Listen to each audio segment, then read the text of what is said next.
थार की तपती जमीन से एंटार्कटिका अभियान तक उनकी कहानी ऐसी है कि आपके मन का मौसम बदल सकती है। वे कैंसर से लड़कर जीते हैं। 70 पार की उम्र में भी सामाजिक कामों में सुपर बिजी रहते हैं। बतौर मौसम वैज्ञानिक उन्हें तूफानों की कई असाधारण भविष्यवाणियों और पर्यावरण की तस्वीर बदलने की अनूठी कोशिशों के लिए याद किया जाता है। खेजड़ी के नीचे चारपाई पर बैठे मास्टर जी से पहला सबक लेने वाले मामूली परिवार से निकले लक्ष्मण सिंह न सिर्फ भारतीय मौसम विज्ञान विभाग के महानिदेशक बने, बल्कि उन्होंने संयुक्त राष्ट्र सहित कई वैश्विक मंचों पर अपनी गहरी छाप छोड़ी। एक ऊर्जा से भरी सुबह जिंदगी के मेले में यशवंत व्यास मिले अनूठे मौसम वैज्ञानिक डॉक्टर लक्ष्मण सिंह राठौर से।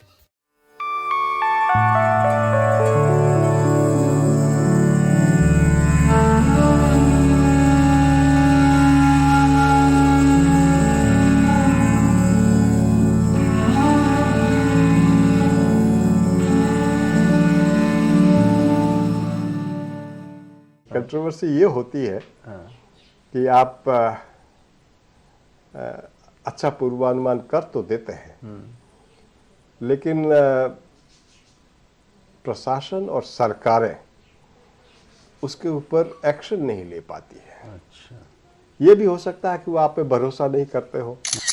पूर्वानुमान था और मुख्यमंत्री कार्यालय को लेकर के, उनके आपदा प्रबंधन कार्यालय को लेकर के, और जो गृह मंत्रालय, जो जितने भी स्रोत जो हमारे नोडल पॉइंट्स बना है, उनको बहुत अग्रिम सूचना मौसम विभाग जो देहरादून है, अच्छा, उन्होंने लिखित में प्रेषित कर दी। बावजूद न तो उन्होंने कोई इवैक्यूएशन हुआ, न कोई बातें हुई। 24 घंटे पहले तो अखबारों के मुख्य पृष्ठ पे चेतावनी थी कि मौसम विज्ञान विभाग देहरादून ने कहा है कि पहाड़ क्षेत्रों में न जाएं। अब उधर क्या है कि जनता में बहुत कमोशन हो गया, मुख्यमंत्री को हटाने तक की बात आ गई। तो मुख्यमंत्री ने यूपीए कोऑर्डिनेटर सोनिया जी को कहा कि बचाओ, कुछ करो, और उनका और तो कुछ नहीं, यहाँ का मौसम विभाग को इंचार्ज भी हटा दो। तो हमने कहा हम नहीं हटाएंगे। हर्षद मेहता ने भी मौसम वैज्ञानिकों को भ्रष्ट करने की बहुत कोशिश की। मैं उसका गवाह हूँ। और वो कहा था कि हमें 24 घंटे पहले आप जो लॉन्ग रेंज फोरकास्ट देते हैं ना, अप्रैल मई के महीने में, वो अगर रिलीज होने से पहले, अभी भी पहले भनक लग जाए तो अरबों रुपए के वारे न्यारे हो जाते।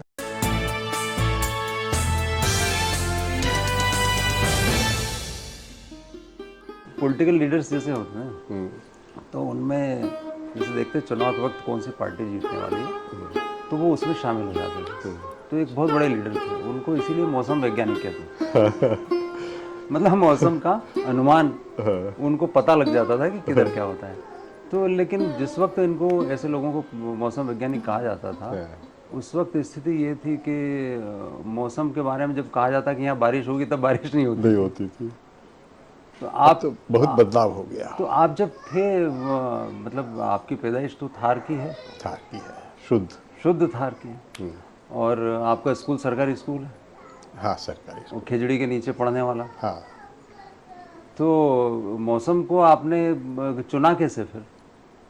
ये तो सहयोग था व्यास जी, बिल्कुल सहयोग था। वो बात अलग है कि मौसम के प्रति जो मेरी माताश्री जो है जी, वो बहुत ही संवेदनशील थी, बहुत अच्छी किसान थी। वो मेरे पिताजी किसान नहीं थे, पिताजी तो रेलवे में सरकारी कर्मचारी थे। माँ किसान थी। और ननिहाल मेरा सुदूर पश्चिम में है, फलोदी से करीब 60 किलोमीटर पश्चिम में। तो वहाँ दो चीज़ें, क्योंकि जीवन जीना है तो जीवट चाहिए, और तब के पश्चिमी राजस्थान में मूलभूत चीज़ों की उपलब्धता नगण्य थी। और चूँकि खाद्यान्न भी वहाँ से वहाँ पहुँचाना, घास पहुँचाना, पशुधन और जीवन चलाने के लिए दो चीज़ें तो आवश्यकता थी, और फिर पानी। जी इन तीनों चीज़ की निहायत कमी थी। शिक्षा थी नहीं, यातायात था नहीं, संचार था नहीं। तो आप यकीन माने कि पानी जो है वो 10-12 किलोमीटर दूर से समर में आता था, और अकाल का अगर वर्ष हो तो फिर स्थिति और गंभीर होती थी। और आप जीवन का कल्पना करें कि उन लोगों में कितना जीवट था उस वक्त। हाँ, और ऐसे में भी अगर वहाँ जो नेटिव्स थे उनसे कहो कि आप दूर चले जाओ, शहर चले जाओ, तो कभी विस्थापित होने की वो नहीं सोचते थे।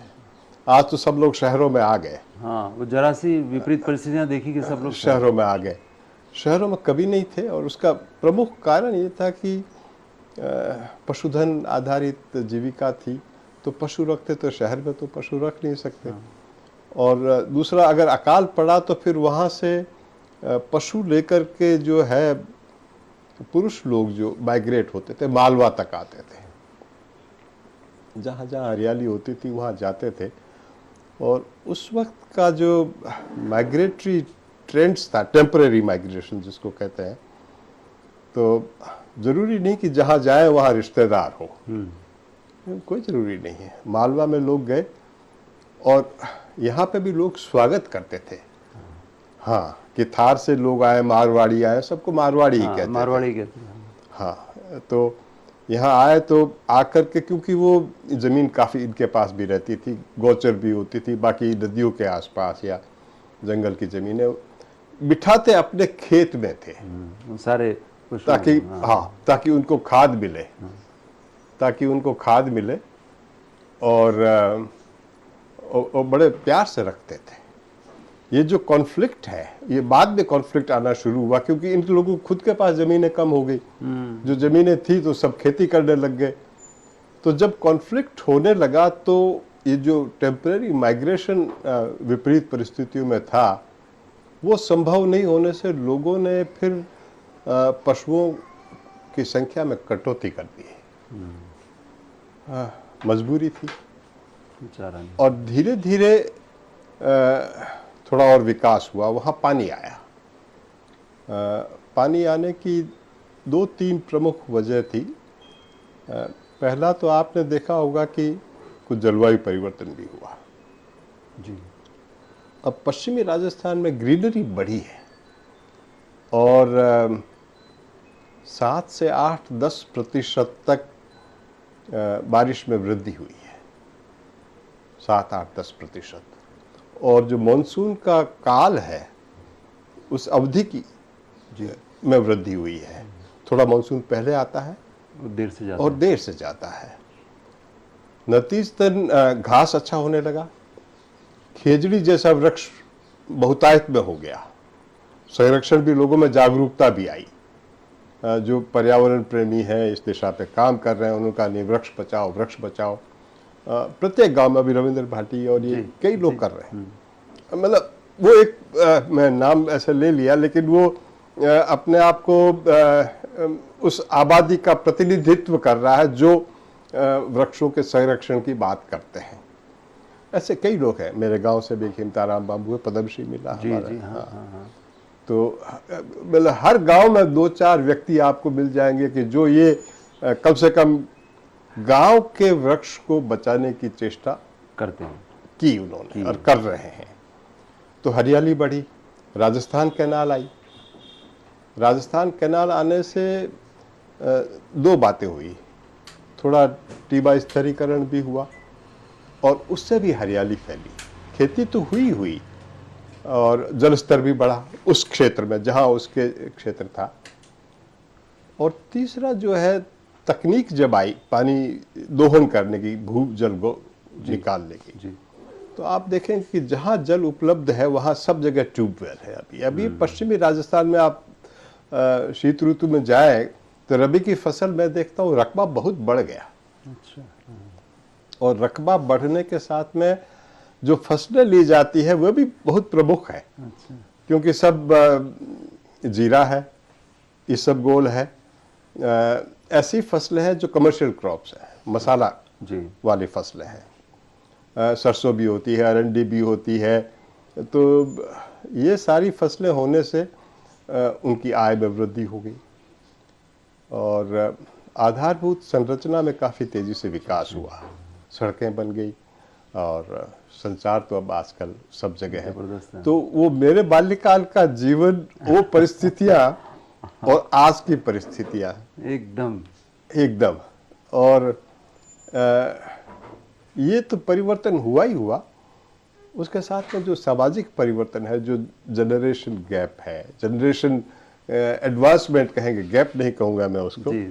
प्रत्येक 20 वर्ष में जो है, जो अगली पीढ़ी आती है, उसका सोचने का और कार्य करने का तरीका बहुत तेज़ी से बदलता है और ये शहरों में ये परिवर्तन अलग प्रकार का है और गांव में अलग प्रकार का है। और गांव में भी आप देखेंगे तो जो पहले डिप्राइव्ड थे जी, वहाँ परिवर्तन की जो दशा और दिशा है वो बहुत विचित्र है। कभी आप विश्लेषण करें इस बात का? कैसे?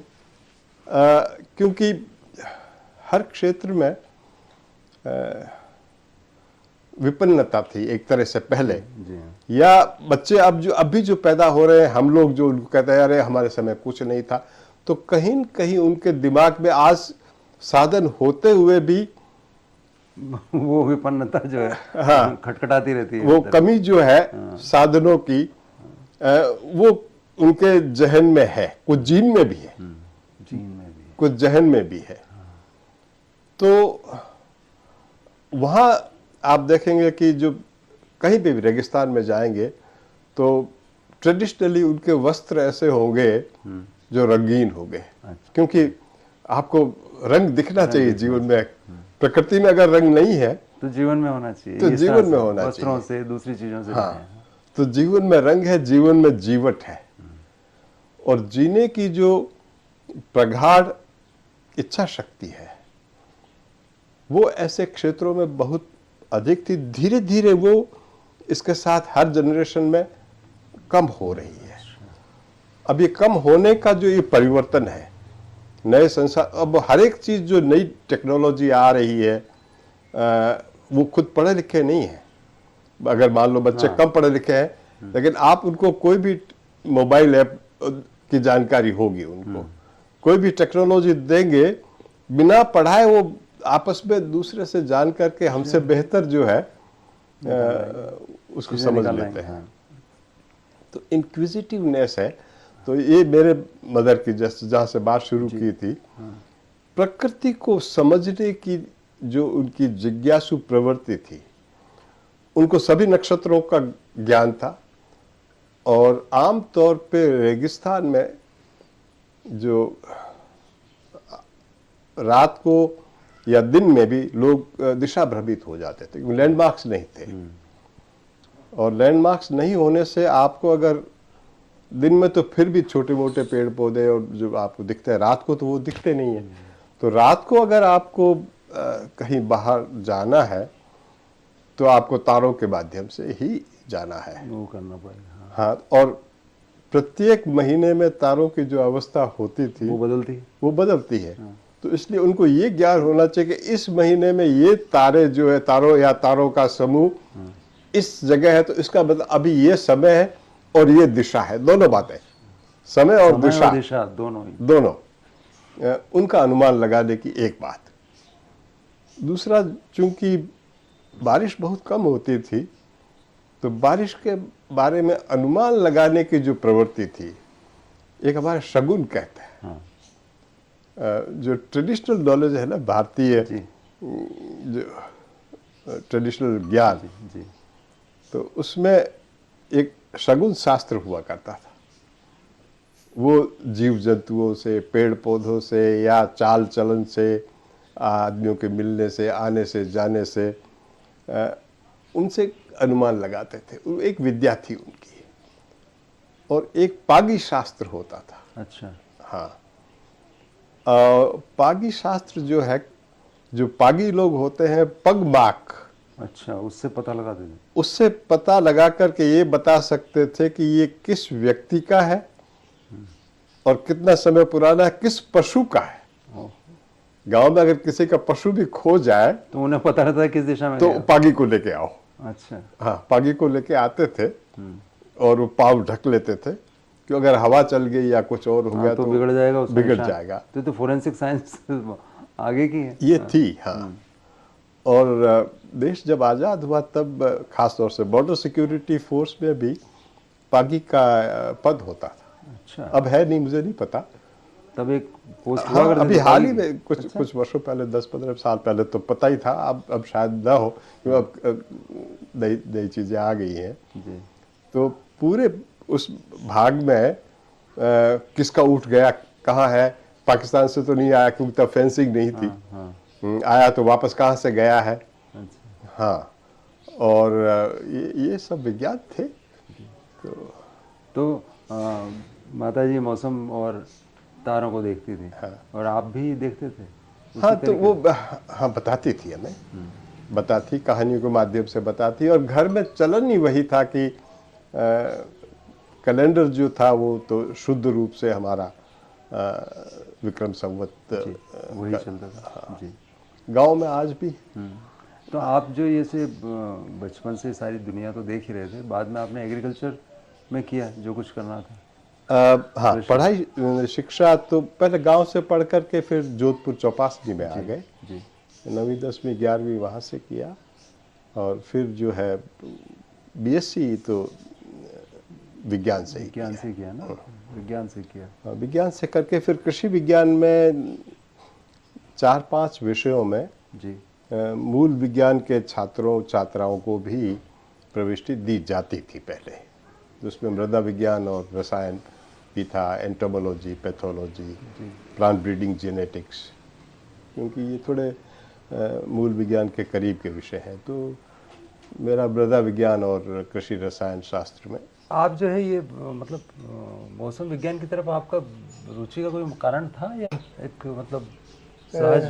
कारण तो ये था कि पेट की आवश्यकता थी। हाँ। और नौकरी, उन दिनों कृषि में नौकरी आसानी से मिल जाती थी। जी। और ख़ास तौर से सबसे बड़े पैमाने पे, चूँकि 71-72 में बैंकों का राष्ट्रीयकरण हुआ। जी। और राष्ट्रीयकरण के पश्चात ये तय हुआ कि जो बैंक फाइनेंस करता है उसका एक भाग निश्चित रूप से ग्रामीण विकास एवं कृषि के क्षेत्र में किया जाना चाहिए। ये कंपल्शन कर दिया, क्योंकि पहले किसान जो है आड़तियों के और कर्ज पे पैसा लेता था, और पैसे की जो ब्याज दर थी वो भी 24%, 36%, बड़ा भारी ब्याज था। तो बड़ी अच्छी सोच थी। प्रधानमंत्री तब इंदिरा गांधी थी। उन्होंने बैंकों का राष्ट्रीयकरण करके कहा कि, और बैंकों को टारगेट दिए गए, भाई ये मेरे ख्याल से 30% है। अब चूंकि वो पैसा देना है तो आपको फिर जो है कृषि स्नातक की आवश्यकता पड़ी। और इस बीच में रिजर्व बैंक ने जो ये स्थापित किया, आपका नाबार्ड स्थापित किया, और ये बड़े अच्छे कदम उस काल में रहे। तो कृषि स्नातकों की बहुत मांग थी, और मेरा भी शुरू में 2-3 बैंकों में हुआ। अच्छा। हाँ, फिर कुछ योग ऐसा हुआ कि जब एमएससी किया तो मैं गोल्ड मेडलिस्ट था। तो उस वक्त गोल्ड मेडलिस्ट को लेक्चरर तो सबसे पहले ऑफर किया जाता था। तो मुझे पोस्टिंग दिया जोबनेर। अच्छा। यहाँ पर एक सॉल्ट सैलिनिटी की स्कीम थी। हाँ। उसमें तो मैं उदयपुर पढ़ता था, तो मैंने उदयपुर में पद था, तो मैंने तब डायरेक्टर रिसर्च थे, उनसे आग्रह किया कि मुझे उदयपुर को, उनका नहीं जाना जोबनेर ही पड़ेगा। हाँ। तो चूंकि स्कॉलरशिप मिलती थी तो मैंने कहा पीएचडी कर लेते हैं। तो CSIR की स्कॉलरशिप थी मेरे पास में, तो लेक्चरर को और स्कॉलरशिप लगभग वैसा ही था। अच्छी स्कॉलरशिप थी। तो ऐसे पीएचडी कंटिन्यू किया। और फिर पीएचडी का सब्जेक्ट क्या था? पीएचडी मेरा जो 2 समस्याएं थी मेवाड़ के क्षेत्र में। एक तो वहाँ पर रॉक फॉस्फेट निकाला जाता है। रॉक फॉस्फेट जो है फर्टिलाइज़र इंडस्ट्री जो है, फॉस्फेटिक फर्टिलाइज़र इंडस्ट्री में जाता है। लेकिन जब आप खनन करते हैं तब जो हाई ग्रेड रॉक फॉस्फेट है वो तो इंडस्ट्री में यूज़ हो जाता है, और जिसमें फॉस्फोरस की मात्रा कम होती है तो वो प्रोसेस नहीं हो सकता, फिर खर्चीला ज़्यादा हो जाता है। वो एक बड़ी समस्या माइनर के लिए थी कि उसको डिस्पोजल कहाँ करें। और दूसरा, वहाँ भोपाल सागर में एक शुगर मिल थी, अब भी है। तो तब जो है उससे जो अपशिष्ट निकलता था, गन्ना लाते हैं, गन्ने को आप जूस निकालते हैं, फिर वो उसका प्रेस करके, और वो प्रेस बड तो हो जाता है, तो उसको एक फेंकने की दरकार रहती है।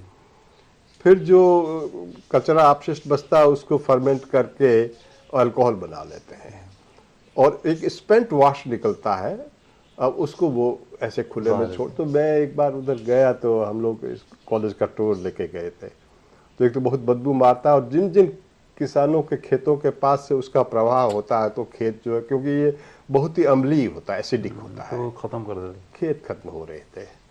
तो वो समस्या एकदम, तो हमने कहा कि जब ये फॉस्फेटिक फर्टिलाइज़र जो बनाते हैं उसको सल्फ्यूरिक एसिड से ही ट्रीट करते हैं रॉक फॉस्फेट को। अच्छा। तो हमारे एक दिमाग में आइडिया कौदा, मैंने गुरुजी से बात की, मैंने कहा अगर ये अम्ल है और अगर ऐसा रिएक्शन कराए तो क्या हो। वाह। तो उन्होंने कहा हाँ, दोनों 2 समस्याओं का निदान हो सकता है, इनका भी और उनका भी। हाँ। तो मैंने एक छोटा सा प्रपोजल बना के और council for scientific industrial research को भेजा। उन्होंने मुझे तुरंत पैसा दे दिया ये कार्य करने के लिए। तो उसमें फिर हमने उनको अलग अलग तरीक़ों से ट्रीट करके और देखा कि कितना फॉस्फोरस रिलीज़ होता है मिट्टी में, और पौधे उसका कितना शोषण करते हैं।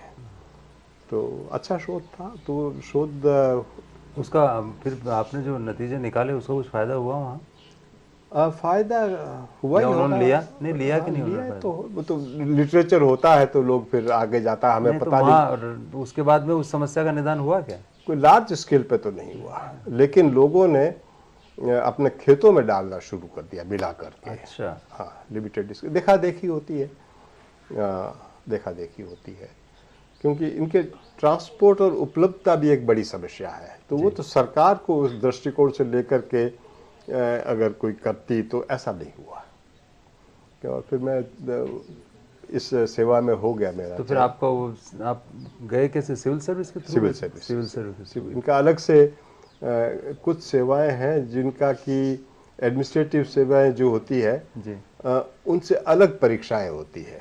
अच्छा। तो उसमें भारतीय मौसम विज्ञान सेवा है, जियोलॉजिकल सर्विसेज हैं, इकोनॉमिक सर्विसेज हैं, स्टैटिस्टिकल सर्विसेज, जूलॉजिकल सर्विसेज हैं, बॉटनिकल सर्विसेज हैं, सर्वे ऑफ इंडिया की अपनी सेवाएं हैं।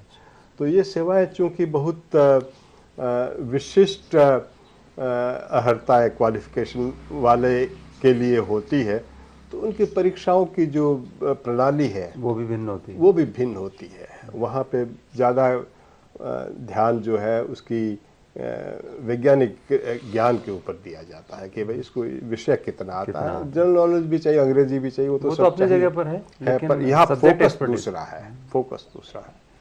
तो 79 का इंडियन मीटरोलॉजिकल सर्विसेज मैंने एग्ज़ाम लिखा था, 32 लोग थे, तो मैं उसके शीर्ष पे रहा पूरे देश में। तो वो बड़ा था कि बड़ी बात है ना उसमें। हाँ, तो उसमें आधे लोग तो हमारे आईआईटी से थे, कई आईआईटी, 2 एक आईआईटी खड़गपुर से थे, 4 आईआईटी कानपुर से थे, 2 आईआईटी मुंबई से, ऐसे सारे आईआईटी होंगे आप। कोई अच्छे संस्थानों से भी थे। हमारा भी संस्थान राजस्थान कॉलेज ऑफ एग्रीकल्चर, वो भी अच्छा संस्थान था, अच्छा संस्थान था, तब भी है, अब भी है, उतना नहीं रहा हालांकि, लेकिन तब तो बहुत अच्छा था। तो ये मौसम कौन से डिपार्टमेंट के तहत आता था ये? ये बड़ा गंभीर प्रश्न है।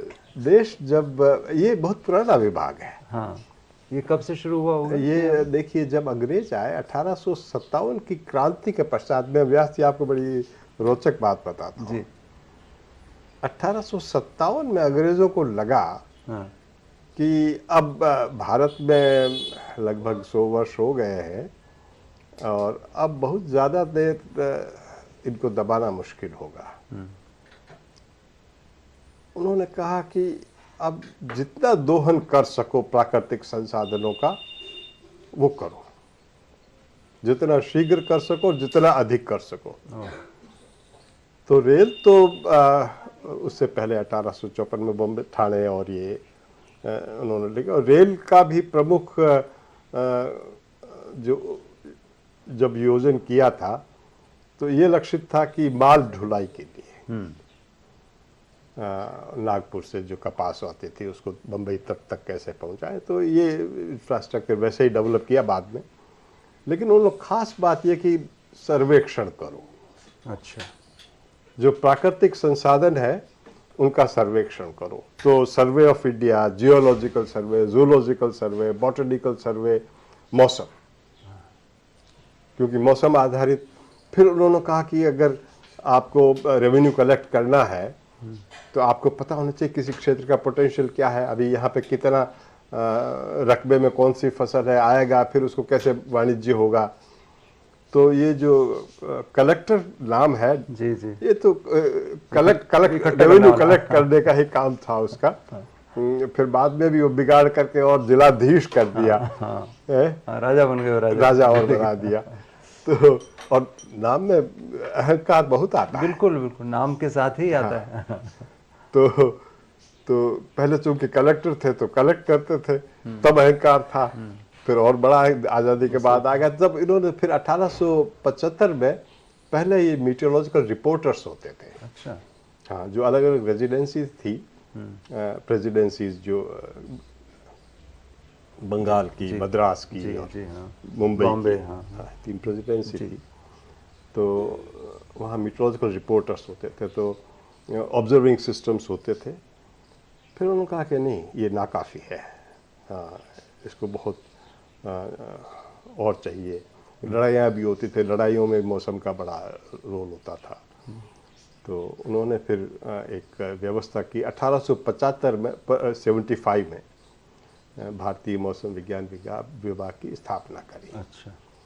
और शुरू में तो सभी अंग्रेज लोग होते थे, नीचे काम करने वाले ज़रूर वो होते थे। और बंगाल में इसका मुख्यालय था।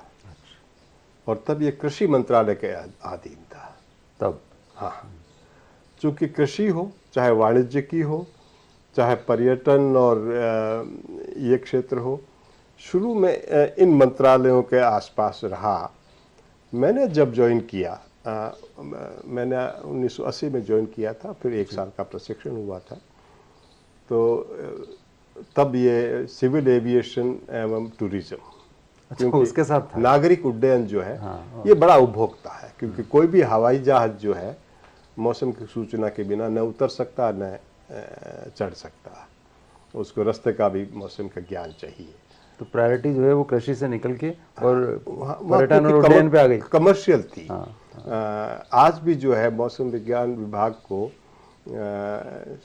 इस इंडस्ट्री से बहुत पैसा आता है, कमाते हैं, क्योंकि सूचना दी जाती है उनको। तो फिर सिविल एविएशन टूरिज्म से 84 में department of science and technology, ministry of science and technology बना था, तो उसके अंदर ले लिया कि नहीं, ये ज़्यादा यहाँ बेटर है। और फिर 2005 के वर्ष में एक नया मंत्रालय हुआ, पृथ्वी विज्ञान मंत्रालय, जिसमें भू, वायुमंडल और समुद्र ये शामिल किया, ये शामिल करके फिर उसमें आ गया। तो 3 मंत्रालय, अलग अलग डिपार्टमेंट में यात्रा करते हैं, कल्चर अलग अलग था तीनों का। तो आप जब आपकी जो बहुत लंबा कार्यकाल जो था, उस कार्यकाल में आप अलग अलग विभागों को देखते रहे या आपके वक्त एक विभाग आ गया था? नहीं, अलग अलग देखते रहे, अलग अलग देखते। तो आपको अलग अलग मंत्रालयों से, उनके अलग अलग लोगों से हाँ, इंटरेक्ट करने का। हाँ, लेकिन मूल रूप से मैंने अपनी जो मूल विधा जिसका मैंने प्रशिक्षण लिया, मौसम पूर्वानुमान और उसका कृषि के क्षेत्र में किस प्रकार प्रयोग अनुप्रयोग करें, उसको नहीं छोड़ा। अच्छा। हाँ, प्रशासन में भी रहा, इधर उधर सब काम किए, बाहर विदेश जाके पढ़ाया भी, सब कुछ किया, लेकिन इसको नहीं छोड़ा। तो उसका लाभ भी मिला, क्योंकि आप लगातार एक क्षेत्र में कार्य करते हैं तो लोग बड़ी, जो हम लोग शुरू में जब हम बात कर रहे थे बड़ी मजाक उड़ाते थे कि मौसम वालों ने कहा है कि अगर इधर बारिश होगी तो उधर ज़रूर जाओ गाड़ी लेके, क्योंकि उधर नहीं होगी। जो मौसम के बारे में या मौसम वैज्ञानिकों के बारे में उस वक्त बड़ी इस तरह की राय थी, तो धीरे धीरे वो बदल गई। और अब तो मेरे ख्याल से आप SMS पे भी देते हैं, तो ये चेंज आपने, उसके आप हिस्से रहे हैं, वो कैसे हुआ होगा? हाँ, इस बदलाव का हिस्सा रहा, और ख़ास तौर से बदलाव का जो एक संक्रमण काल था जी, उस संक्रमण काल से गुजरते हुए उन चुनौतियों को अवसर में बदलना, ये कार्य करने का लाभ मिला। ऐसा मौका उस समय ऐसा ही था। आमतौर पे पहले जो है प्रेक्षण ऑब्जर्वेशंस, मौसम पूर्वानुमान तो आप तब करेंगे जब आपको पता हो कि अभी अवस्था क्या है। और अगर मुझे जयपुर का पूर्वानुमान करना है तो ये नाकाफ़ी है कि मुझे सिर्फ जयपुर का मौसम पता हो, या जयपुर डिवीज़न का पता हो, या राजस्थान का पता हो। मौसम परिवर्तनशील है और चलायमान है। परिवर्तनशील इसलिए है कि चलायमान है। आज मौसम की एक सिस्टम यहाँ है, कल वहाँ होगा, परसों ख़त्म हो जाएगा। आज कुछ नहीं है, कल यहाँ बना, फिर चला, फिर किस दिशा में जाएगा, कभी वो सघन होता है, कभी विरल होता है। तो ये जो परिस्थितियां हैं, इनकी संपूर्ण वैश्विक जानकारी जो भविष्यवक्ता है, जो पूर्वानुमान करता है, उसको होनी ही चाहिए। अब अगर ये करना है तो आपको वैश्विक प्रेक्षण चाहिए। तब सैटेलाइट थे नहीं, सैटेलाइट भी 70 के दशक में आए, फिर 80 के दशक में आते आते थोड़ा हमारे काम के सुलभ हुए, सुलभ हुए, और सुलभ और उनकी गुणवत्ता में भी सुधार हुआ। और जो ऑब्जर्वेशंस थे, अब 2/3 तो समुद्र है जी, तो वहाँ जहाज जो जाते थे, पानी के जहाज, उनको भी मौसम की सूचना चाहिए। वो बिल्कुल मौसम पे ही चलते थे, पहले पतवार से चलते थे, तो हवा की सूचना उनके लिए बहुत महत्वपूर्ण थी। तो तभी से एक सिस्टम बना हुआ है कि कोई भी नाव या जहाज अपने सिस्टम में प्रेक्षण देगा, न केवल लेगा, एक डायरी मेंटेन करेगा। तब शुरू में तो संचार के साधन नहीं थे, और जब तट पे आता था तो वो हैंडओवर करता था कि भाई मैंने ये पिछले 30 दिन के या 40 दिन के ऑब्जर्वेशंस में, हाँ, लैटिट्यूड, लॉन्गिट्यूड, और ये हवा की दिशा, ये तापमान, ये जो बादल की अवस्था वगैरह, जो भी ऑब्जर्वेशन थे देते थे। लेकिन बाकी कोई प्रेक्षण, रियल टाइम ऑब्जर्वेशंस ओशन से थे नहीं। फिर आपके दोनों ध्रुव हैं, उत्तरी ध्रुव, दक्षिणी ध्रुव। गरीब देश है, अफ्रीका में कोई ऑब्जर्विंग सिस्टम अब भी विरल है। रेगिस्तानी क्षेत्र है अरब वगैरह में, यहाँ कुछ नहीं थे। तो दो बातें, एक तो बहुत डेंसिटी जो इनकी थी वो बहुत कम थी ऑब्जर्वेशंस की। दूसरी वो एरिया स्पेसिफिक थी। यूरोप में ठीक था, हिंदुस्तान में ठीक ठाक था, अमेरिका कनाडा में ठीक था, ऑस्ट्रेलिया न्यूजीलैंड में ठीक था, बाकी जगह कहीं कहीं कहीं कहीं।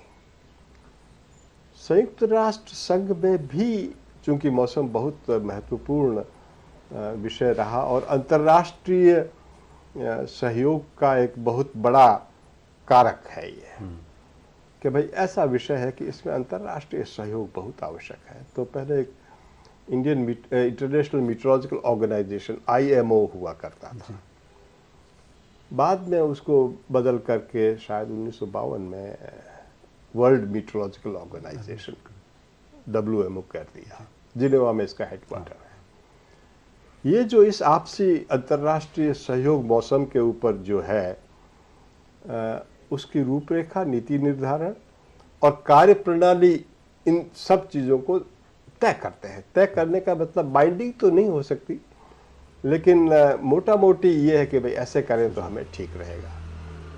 तो उसमें ये प्रावधान था कि हर देश एक निश्चित मानकता के साथ में अपने जो ऑब्जर्विंग सिस्टम्स है उनकी स्थापना करेगा, उसी सिस्टम से प्रेक्षण देगा, हर 3-3 घंटे में प्रेक्षण देगा और उन प्रेक्षणों का संचार भी करेगा।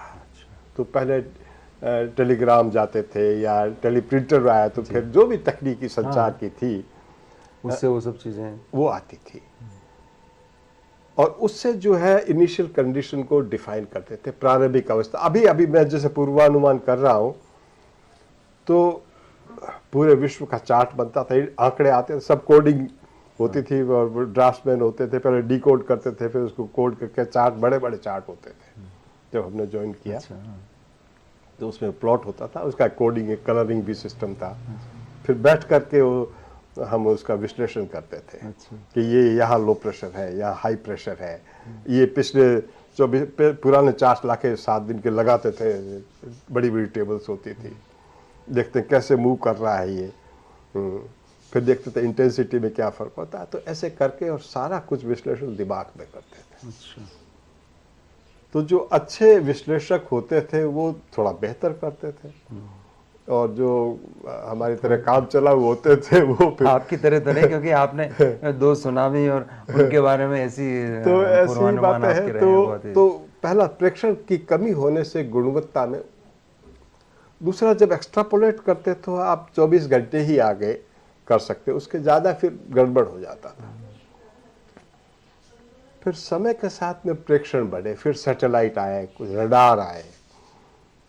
तो हम समुद्र में भी तट पे रडार लगाए तो कई किलोमीटर, 200, 250, 400 किलोमीटर तक देख पाते हैं। जब तूफान बनता है तो पहले तो तूफान बनते थे, अचानक आते थे, लाखों लोग मर जाते थे। अब हमने फिर उस प्रणाली को थोड़ा सा, चूंकि हमारे पास में साधन थे, वैश्विक व्यवस्था थी, आपस में भी हमारा जो वैज्ञानिकों को बीच में तालमेल था वो भी बहुत था, सरकारें भी इस बात को करने में बहुत सहयोग देती थी, पैसे की कमी नहीं होने दी। तो हमने तंत्र भी जो है 2010 से हमारे मौसम विज्ञान विभाग को मॉडर्नाइज करना शुरू किया, मेरे से पहले जी। और तो प्रेक्षण लगे, मुझे उसका भी लाभ मिला कि मेरे प्रेक्षण कुछ मेरे समय भी होते रहे, अभी भी चल रहे।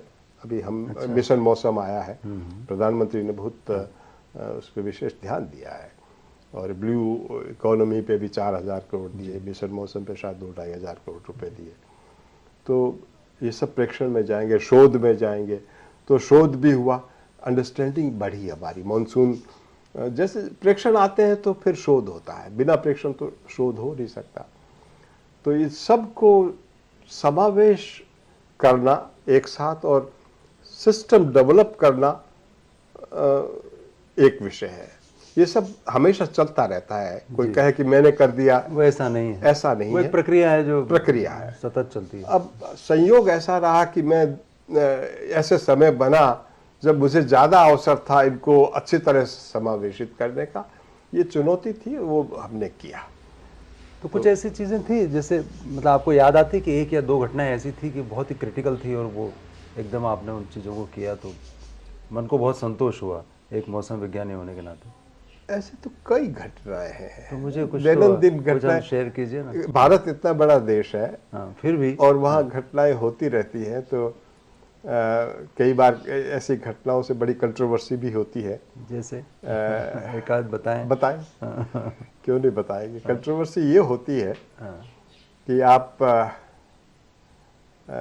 अच्छा पूर्वानुमान कर तो देते हैं, लेकिन प्रशासन और सरकारें उसके ऊपर एक्शन नहीं ले पाती है। अच्छा, ये भी हो सकता है कि वो आप पे भरोसा नहीं करते हो, है क्या आप सही बोल रहे हैं कि नहीं? तो वो नहीं करती है तो काफी नुकसान जान माल का होता है। और जब बाद में होता है आकलन तो वो ये कहते हैं कि हमें मौसम विज्ञान विभाग ने बताया नहीं, और हम कहते हैं भाई हमें तो तुमने बता दिया था। तो ऐसी तो कंट्रोवर्सी कई है। मैं आपको एक उदाहरण दूं, बड़ा उदाहरण जी। पहले चक्रवात आते थे तो बड़ी नुकसान, बहुत तबाही होती है। माल की तबाही तो अब भी होती है, क्योंकि आप खेत तो उठा के सुरक्षित कर नहीं सकते, लेकिन जाने तो बचा ही सकते। अभी 0 कैजुअलिटी होता है।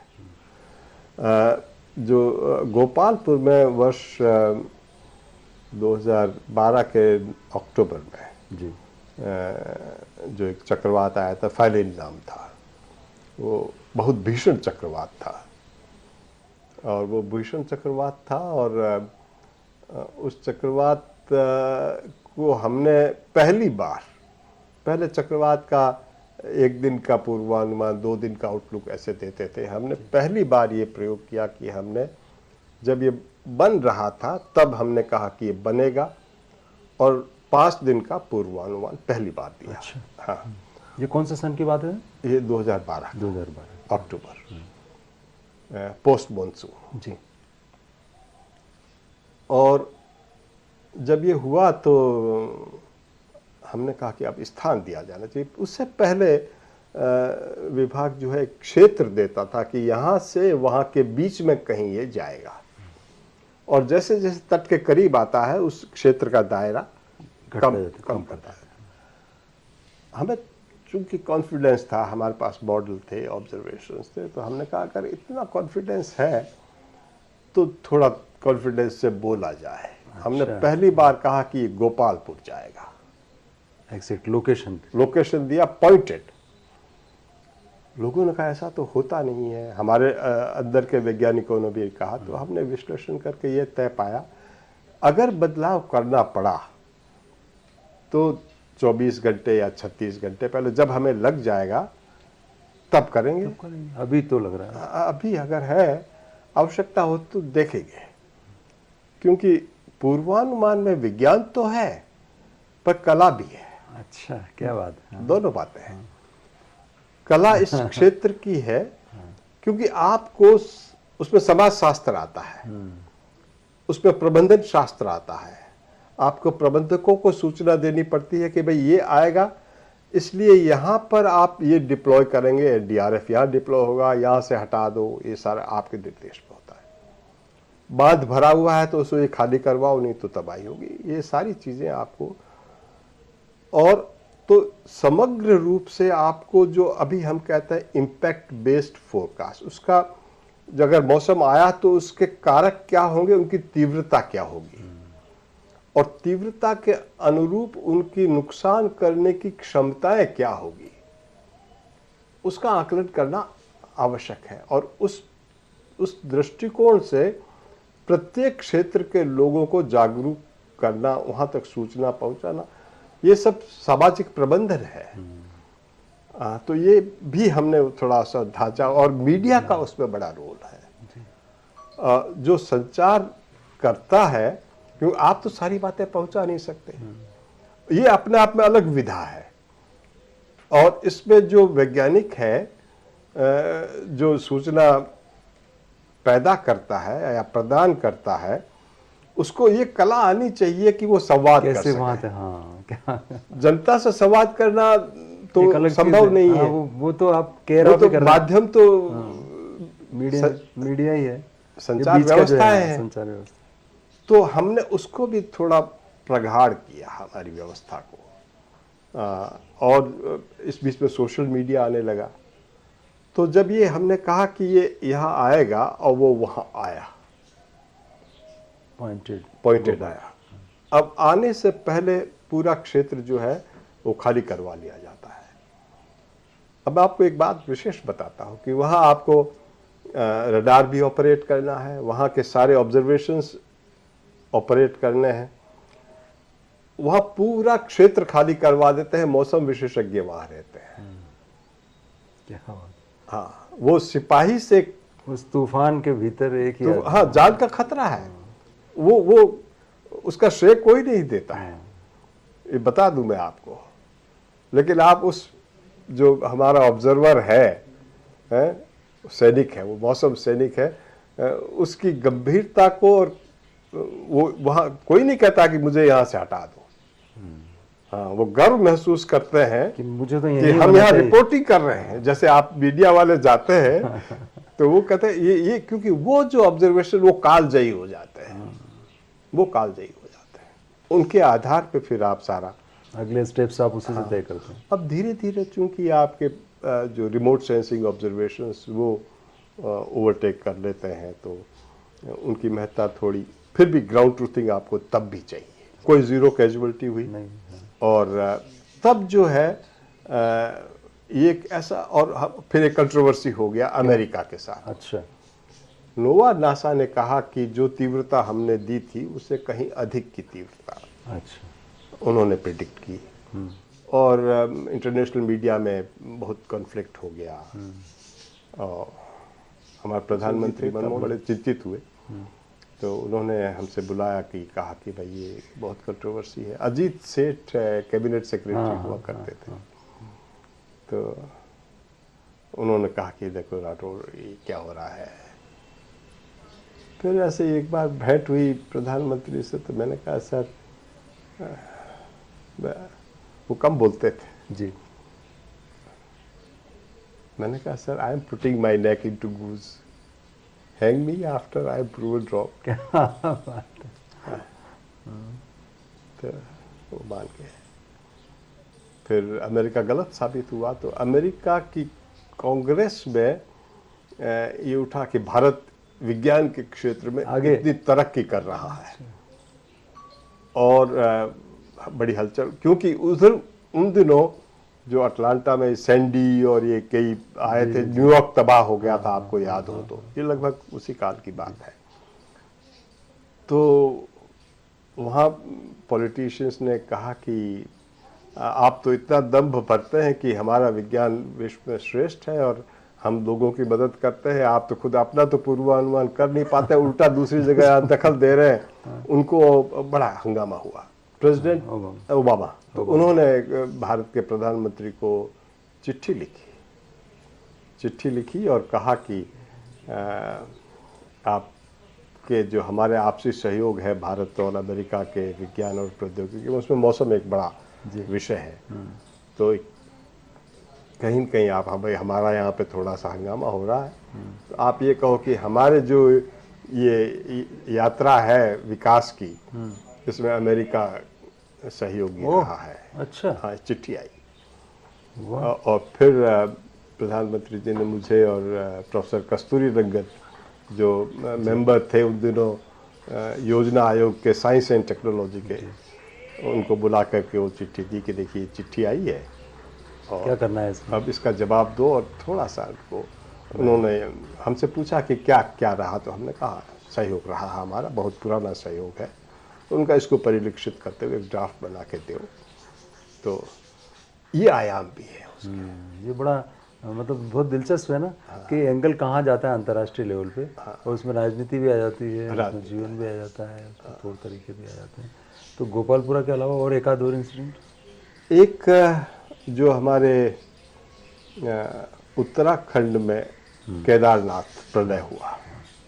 केदारनाथ प्रलय ऐसी घटना थी जिसमें कि आजकल हिमालय में जो जल प्लावन की अवस्थाएं होती है वो त्वरित मौसम से नहीं होती है। कई जगह तो जैसे बादल फट गया, अचानक एक छोटे क्षेत्र में लैंडस्लाइड हो गया, ये त्वरित घटनाएं हैं। लेकिन जैसे कहीं एवलांच आता है तो बर्फ कहीं पहले गिरा हुआ होता है, गिरते गिरते गिरते गिरते वो इतना इकट्ठा हो जाता है, कुछ ट्रिगर होता है, तब वो नीचे आ जाता है। तो घटना से 3, 4, 5 दिन पहले क्या हुआ वो बहुत महत्वपूर्ण होता है। इसी प्रकार कहीं पर अगर एक ऐसा हिमखंड गिर जाए या कोई लैंडस्लाइड होकर के किसी नदी नाले या जल स्रोत से निकलने वाले पानी के मार्ग को अवरुद्ध कर दे, अगर रुक जाए पानी तो उसके ऊपर एक झील बन जाती है। अब वो उसको ग्लोफ कहते हैं। जब झील का तटबंध, ये तो कच्चा तटबंध है जी, जब इसका पानी का दबाव बढ़ता जाएगा, पानी तो धीरे धीरे आता है, वो 10 दिन हो सकता है, 12 दिन हो सकता है, फिर जब जल इतना होगा उसका दबाव कि ये तटबंध उसको सहन नहीं कर पाएगा तो ये टूट जाएगा, और फिर जो उसके रास्ते में जो भी क्षेत्र आएंगे वो डूबेंगे और नुकसान हो। केदारनाथ ऐसी घटना थी, और ऐसी घटना में जब ये टूटता है तो टूटने से पहले आम तौर पर मौसम की अतिरेक घटना होती है। अच्छा, हाँ, क्योंकि वो ज़्यादा बारिश तो अचानक ये जो है फिर मौका नहीं देता है। तो पूर्वानुमान था और मुख्यमंत्री कार्यालय को लेकर के, उनके आपदा प्रबंधन कार्यालय को लेकर के, और जो गृह मंत्रालय, जो जितने भी स्रोत जो हमारे नोडल पॉइंट्स बना है, उनको बहुत अग्रिम सूचना मौसम विभाग जो देहरादून है, अच्छा, उन्होंने लिखित में प्रेषित कर दी। आजकल ईमेल का जमाना है, बाकी तो कोई मना भी कर दे, तो ये सारी बातें उनको बता दी गई थी। बावजूद न तो उन्होंने कोई इवैक्यूएशन हुआ, न कोई बातें हुई। तो फिर तो उन्हें ये अनुमान केदारनाथ त्रासदी का बेसिकली 5 दिन पहले या 5 दिन पहले, शायद 3 दिन पहले, 3 दिन पहले, मुझे अंदाज याद नहीं, 2-3 दिन तो 2-3 दिन पहले आपने मीडिया में आया। 24 घंटे पहले तो अखबारों के मुख्य पृष्ठ पे चेतावनी थी कि मौसम विज्ञान विभाग देहरादून ने कहा है कि पहाड़ क्षेत्रों में न जाएं। हेडलाइंस थी। तो सरकार को तो उससे पहले दे ही दी थी। सरकार को तो उससे पहले, मीडिया को देने से पहले तो सरकार के पास गई होगी, पर सरकार ने कुछ ऐसा नहीं किया। हुआ नहीं। फिर ये बहुत बड़ी त्रासदी होगी। तो सरकार ने आमतौर पे आसान स्केप गोट जिसको कहता है कि मौसम विभाग को, अरे हमें कुछ बताया नहीं किसी ने। अब वो कॉन्फ्लिक्ट फिर इतना बढ़ गया कि वो भारत सरकार ने उसका संज्ञान ले लिया। तो हमारी पेशी हुई। हमारी पेशी, हम तो कागज लेके गए, हमने कहा ये सूचना हमने उनको दी, का बात तो ठीक है। अब उधर क्या है कि जनता में बहुत कमोशन हो गया, मुख्यमंत्री को हटाने तक की बात आ गई। तो मुख्यमंत्री ने कहा कि बचाओ, कुछ करो, और उनका और तो कुछ नहीं, यहाँ का मौसम विभाग को इंचार्ज भी हटा दो। तो हमने कहा हम नहीं हटाएंगे। तो ऐसी कंट्रोवर्सी से फिर आपने नहीं हटाया? नहीं, सवाल ही नहीं। तो आपके ऊपर राजनीतिक दबाव भी आते होंगे बहुत? दबाव, देखिए, मौसम आमतौर पे लोगों को पता नहीं कि इसका प्रभाव और क्या है, कैसे है, बहुत बहुत गहरा। जैसे अभी मैं बताऊँ, चक्रवात जब आता है तो ये होता है कि कोई भी जहाज समुद्र में नहीं जा सकता, और फिर जो तस्कर लोग हैं ऐसी परिस्थिति का लाभ उठा लेते हैं। वो जान जोखिम में डालकर भी चले जाते हैं। तो अब कोस्ट गार्ड को इसलिए फिर ये कहा जाता है कि नहीं, आप सर्विलेंस पर भी रखें। तो करप्शन की बहुत संभावना है मौसम विभाग के नियंताओं के पास में। बहुत संभावना। अगर वो ये बता दें, ऐसे होता है। कई बार लोग उन पे आक्षेप भी लगते हैं, और एक अहमदाबाद में एक थे, उन पे आक्षेप लगा कि ये तस्करों पे मिलकर के इन्होंने सूचना दी, हालांकि बाद में वो गलत साबित हुए। तो लगते हैं, मैंने आरोप लगते हैं या सच में ऐसा क्या, इसकी संभावना है? जरूर संभावना है। मौसम वैज्ञानिक मैंने आज तक मेरे जीवन में नहीं देखा जो अभी लोगों में ज़मीर है ना, है, ऐसा मैंने कहीं नहीं देखा। अभी जैसे मौसम आधारित कृषि फसल बीमा योजना है, तो उसमें मौसम विज्ञान का परोक्ष रोल तो है नहीं। हम तो वो नियामक जब है उनको सूचना देते हैं भाई क्या व्यवस्था क्या होनी चाहिए, वहीं तक है। बाकी तो अपना अपना काम नियामक करते हैं। वहाँ कुछ लोग करप्शन, जो इंश्योरेंस एजेंसी है, ये करते हैं, लेकिन मौसम विभाग उसमें कहीं नहीं है ना। क्योंकि उसका बहुत बड़ा ऐसा हो सकता है कि आप एक गिरोह बनाएं और उसमें एक मौसम वैज्ञानिक भी साथ रखें।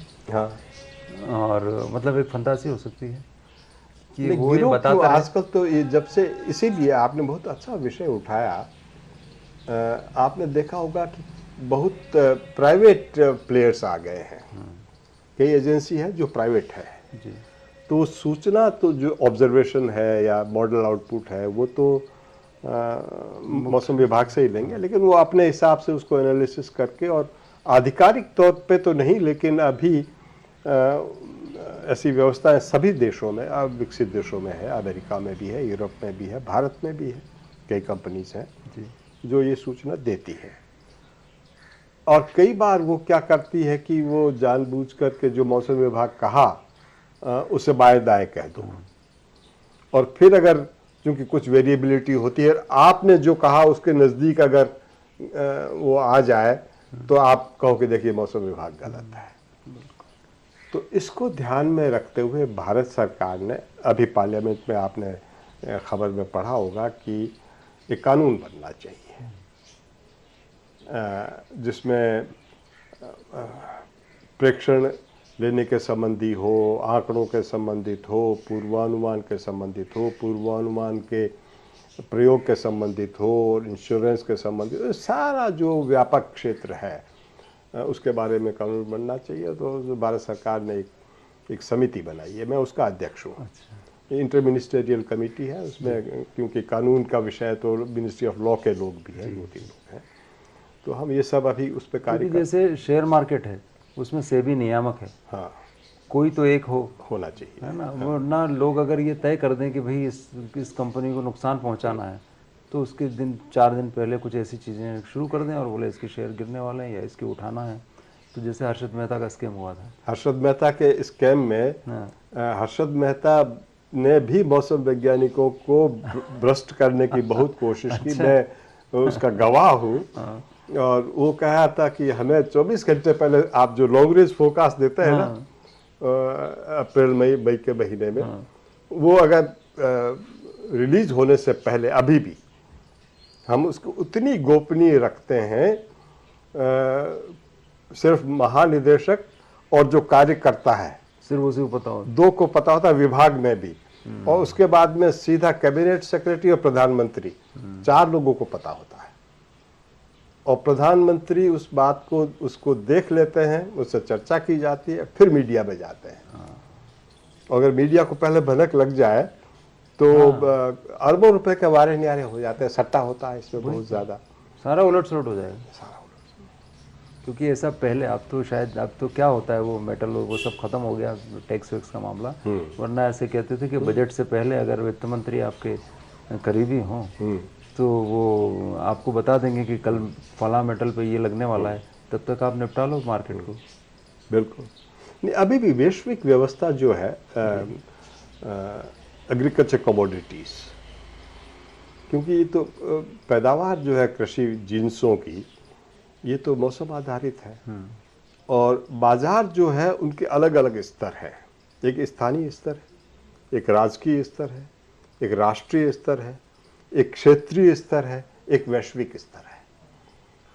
और इन पूरे बाजारों की जो डायनेमिक्स है जी, ये आपूर्ति और सप्लाई के ऊपर निर्भर करती है। और जब तो इसलिए जो आपूर्ति वो मौसम आधारित है और जो खपत है वो भी मौसम आधारित है। तो आप अंदाज लगाओ कि अगर मौसम की सूचना पहले से हो, और तो अब हमने सिस्टम डेवलप किया फेयर ट्रांसपेरेंट जी, तो अब हम जो है भारत में जो प्रमुख जिन्सें हैं हमारी, उनका उत्पाद कितना होगा, हमें कितना इंपोर्ट करना पड़ेगा, कितना एक्सपोर्ट कर पाएंगे, एक्सपोर्ट करना तो हमें क्या मार्केट है जहाँ की हमारे माल की खपत है, वहाँ पैदावार कितनी है। पहले केवल काम अमेरिका करता था, इसीलिए अमेरिका जो है पूरे विश्व के मौसम के ऊपर लगभग समग्र निगरानी था, उसका कंट्रोल था। और न केवल वो था, वो ये भी देखते थे कि कहाँ, अब जैसे गेहूं का उत्पादन है, गेहूं उत्तरी गोलार्ध में भी होता है, दक्षिणी गोलार्ध में भी होता है, और दोनों के जो कटाई है उसमें 6 महीने का अंतर होता है। अब जैसे मैंने आपूर्ति की बात करी, तो वो जैसे जैसे खपत बढ़ती है, आपूर्ति कम होती है, तो भाव बढ़ते जाते हैं, और एक समय आता है कि वो भाव शीर्ष पे आ जाते हैं, यहाँ से चले यहाँ पहुँच गए।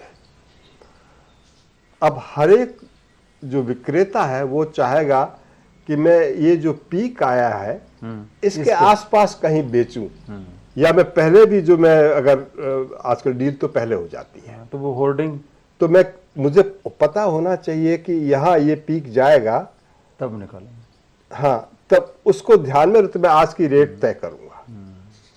क्योंकि जब ये जो होता है तो आपको 3 चीजें तय होती है कि किस भाव से, किस समय पे दूंगा, कितनी मात्रा में दूंगा। तीनों चीज अमेरिका में तीनों चीजें पर इंश्योरेंस भी उससे लिंक्ड होता है। हाँ, तो फॉरवर्ड डीलिंग जो होती है इन सब में ये, तो अब यहाँ मौसम आ गया। तो और वो जैसे ही नॉर्दर्न हेमिस्फीयर का पीक आया तो भाव एकदम, जैसे जैसे बाजार में माल आने लगता है तो भाव गिरने लगता है। फिर एक बॉटम पे आता है। बॉटम में आना तब तक जो है सदर्न हेमिस्फीयर का माल आने लगता है, तो वहां का आकलन करना पड़ता है। तो ये सब मौसम का खेला है। मौसम और अर्थव्यवस्था बिल्कुल, हाँ, बहुत जबरदस्त है। मुनाफाखोरी है, मुनाफाखोर लोगों के लिए भी आजकल देखिए मुनाफाखोरी तो जो स्मार्ट होगा ट्रेड्समैन वो इस सूचना को ज़्यादा लाभ ले लेगा। तो इसलिए सरकार का ध्यान ये होता है कि ये जो सूचना है इस प्रकार विस्तारित की जाए कि सभी को, चाहे वो उपभोक्ता है, नियोक्ता है या सप्लायर है, समान रूप से सूचना सबको होनी चाहिए। अब वो उसके बावजूद उसका उपयोग करे न करे ये उसकी दृष्टि है, लेकिन सूचना देने का काम जो है, इसीलिए आपने देखा होगा कि मौसम की जो सूचना है वो फ्री ऑफ कॉस्ट दी जाती है, उसका कोई चार्ज नहीं लिया जाता है। ये इसके मूल में ये है। अब जैसे ऊर्जा का क्षेत्र है जी, ऊर्जा के क्षेत्र में अभी वायु ऊर्जा आ गई, जल ऊर्जा आ गई, सौर ऊर्जा आ गई, ये तो सब मौसम के ऊपर ही आधारित है। और जो ऊर्जा की व्यवस्था अभी बनी है, इसमें 2015 में जब पेरिस एग्रीमेंट हुआ था तो भारत सरकार ने बाद में लक्ष्य निर्धारित किया था कि हम कितना गीगा 50 गीगावाट शायद 2030 तक ग्रीन सोर्सेस से पैदा करेंगे। और फिर राज्य सरकारों को भी ये कहा कि देखिए आप ये लक्ष्य है, आप करो, अगर नहीं करते हो तो आप बाहर से अगर लेते हो तब आपको 15% कंजप्शन आपका ग्रीन होना ही चाहिए। अब इस बीच में अब आप प्रणाली को अगर समझाने की चेष्टा करूं तो आप चाहे थर्मल से करो, लिग्नाइट से करो, एटॉमिक एनर्जी से करो, अब इसमें कई तो सरकारी हैं, कई अर्ध सरकारी हैं, कई प्राइवेट है। और जो खपत है बिजली की वो गर्मी में अलग है, सर्दी में अलग है। तो आपने पावर ग्रिड्स बनाने का भी तो काम आपने वो नहीं, हमारा काम नहीं है, लेकिन उनको ये सूचना देने का काम नहीं, वो आपने उस वक्त शायद उसमें एक भूमिका बहुत बड़ी निभाई अच्छी थी। भूमिका की हमने। ये व्यवस्था डेवलप की हमने कि पहले तो ये आकलन करना कि आवश्यकता क्या होगी, क्योंकि हमारे उस वक्त 7 ग्रिड थे और ग्रिड इंटरकनेक्टेड नहीं है। एक ग्रिड में अगर आपने बिजली दे दी तो उसकी खपत फिर करनी पड़ेगी, यू कांट रिट्रीव इट, आप उसको वापस नहीं ले सकते। अगर आपने ज्यादा दे दी और खपत नहीं है तो आपका ग्रिड फूक जाएगा, और अगर खपत ज्यादा है और नहीं दे पाए तब भी ग्रिड फूक जाएगा, नुकसान होगा, बड़ा नुकसान होगा। तो ये पावर ग्रिड कॉरपोरेशन या ये जो संस्थान है जो करती है, पोसोको है, आजकल उसका नाम कुछ और हो गया जी। तो ये लोग ये व्यवस्था करती है कि भाई मौसम का ध्यान रखो। आपने ऊर्जा पैदा करने में भी मौसम है, फिर जब उसका ट्रांसमिशन होता है तो उसमें क्षरण होता है, काफ़ी नुकसान होता है, वो भी मौसम आधारित है। तापमान अधिक है या कहीं ब्रेकेज हो गया तो उसको भी ध्यान में रखना होता है। और फिर खपत भी मौसम आधारित है। एक पश्चिमी विक्षोभ जैसे गेहूं की आपके सिंचाई के समय है पूरे उत्तर भारत में, और एक पश्चिमी विक्षोभ आए तो सिंचाई की जो ट्यूबवेल से करते हैं बिजली में जो खपत होती है बिजली की, वो खत्म हो जाती है एक दिन में। और तो आपको तुरंत जो है उसको ये ध्यान में रखना होता है कि भाई अब ये पंजाब, हरियाणा, पश्चिमी उत्तर प्रदेश को, इनको उत्तरी राजस्थान को बिजली नहीं चाहिए कृषि क्षेत्र में। तो हर एक क्षेत्र की अलग अलग आवश्यकताओं को ध्यान में रखते हुए फिर ये योजना करना होता है कि किस प्रकार इसका प्रवाह हो। तो ये उसमें तो पहले आपने किस तरह से भूमिका निभाई थी, पहले क्या होता हमने था और पावर बाद में ग्रिड किस के साथ में मिलकर के 34 जो प्रमुख क्षेत्र थे उनके लिए ये व्यवस्था एक प्रारंभिक तौर पे एक्सपेरिमेंटल मोड में विकसित की। तब एक पीके सिंह CEO होते थे, वो हम मिले और फिर ऐसी व्यवस्था धीरे धीरे फिर एक सुनी करके पोसोको के चेयरमैन थे, वो भी राजस्थान से थे बाय द वे। सुनी अग्रवाल थे, वो बड़ा होशियार इंजीनियर थे। तो उनका एक नई दिल्ली में ऑपरेशनल सेंटर है, देखने लायक है वो। अच्छा। पूरा कंप्यूटराइज है, हर जगह कौन सी कितनी उत्पाद हो रहा है, क्या खपत हो रहा है, पूरी दीवारें बड़े से हॉल में सब लोग बैठे बैठे देखते हैं। और वहाँ बीचों बीच जो है चारों तरफ जो है जो नाउकास्ट होता है हमारा इमीडिएट, कहीं पे थंडरस्टॉर्म आया, एक थंडरस्टॉर्म आया दिल्ली पे, टेम्परेचर अभी 44 डिग्री है और 8-10 डिग्री टेम्परेचर कम हो जाएगा, सारे AC बंद हो जाएंगे। तो दिल्ली को अगर आप आपूर्ति दे रहे हैं तो पहले से उसको काटे, नहीं तो वो फूक जाएगा। हाँ, तो ऐसी सारी व्यवस्थाएं उन्होंने विकसित की और आपस में बात करके होता है सारा काम। चीज़ें तो बड़ी मतलब मौसम अपने आप में इतना दिलचस्प हाँ, लोगों बहुत को पता नहीं दिलचस्प चलता। है, बहुत जो अंदर जाता है उसको समझ में आता क्योंकि है। अमूमन तो गानों से काम चलता है कि मन नहीं मौसम चाहिए, मतलब आपका मन हो तो शायद मौसम भी अच्छा हो जाता है, नहीं, मौसम और मौसम वायुमंडल अच्छा का- हो तो मन भी अच्छा हो जाता है। वायुमंडल का ही नहीं, मन का भी मौसम है, मन का घर भी का भी मौसम है, प्यार के मौसम है।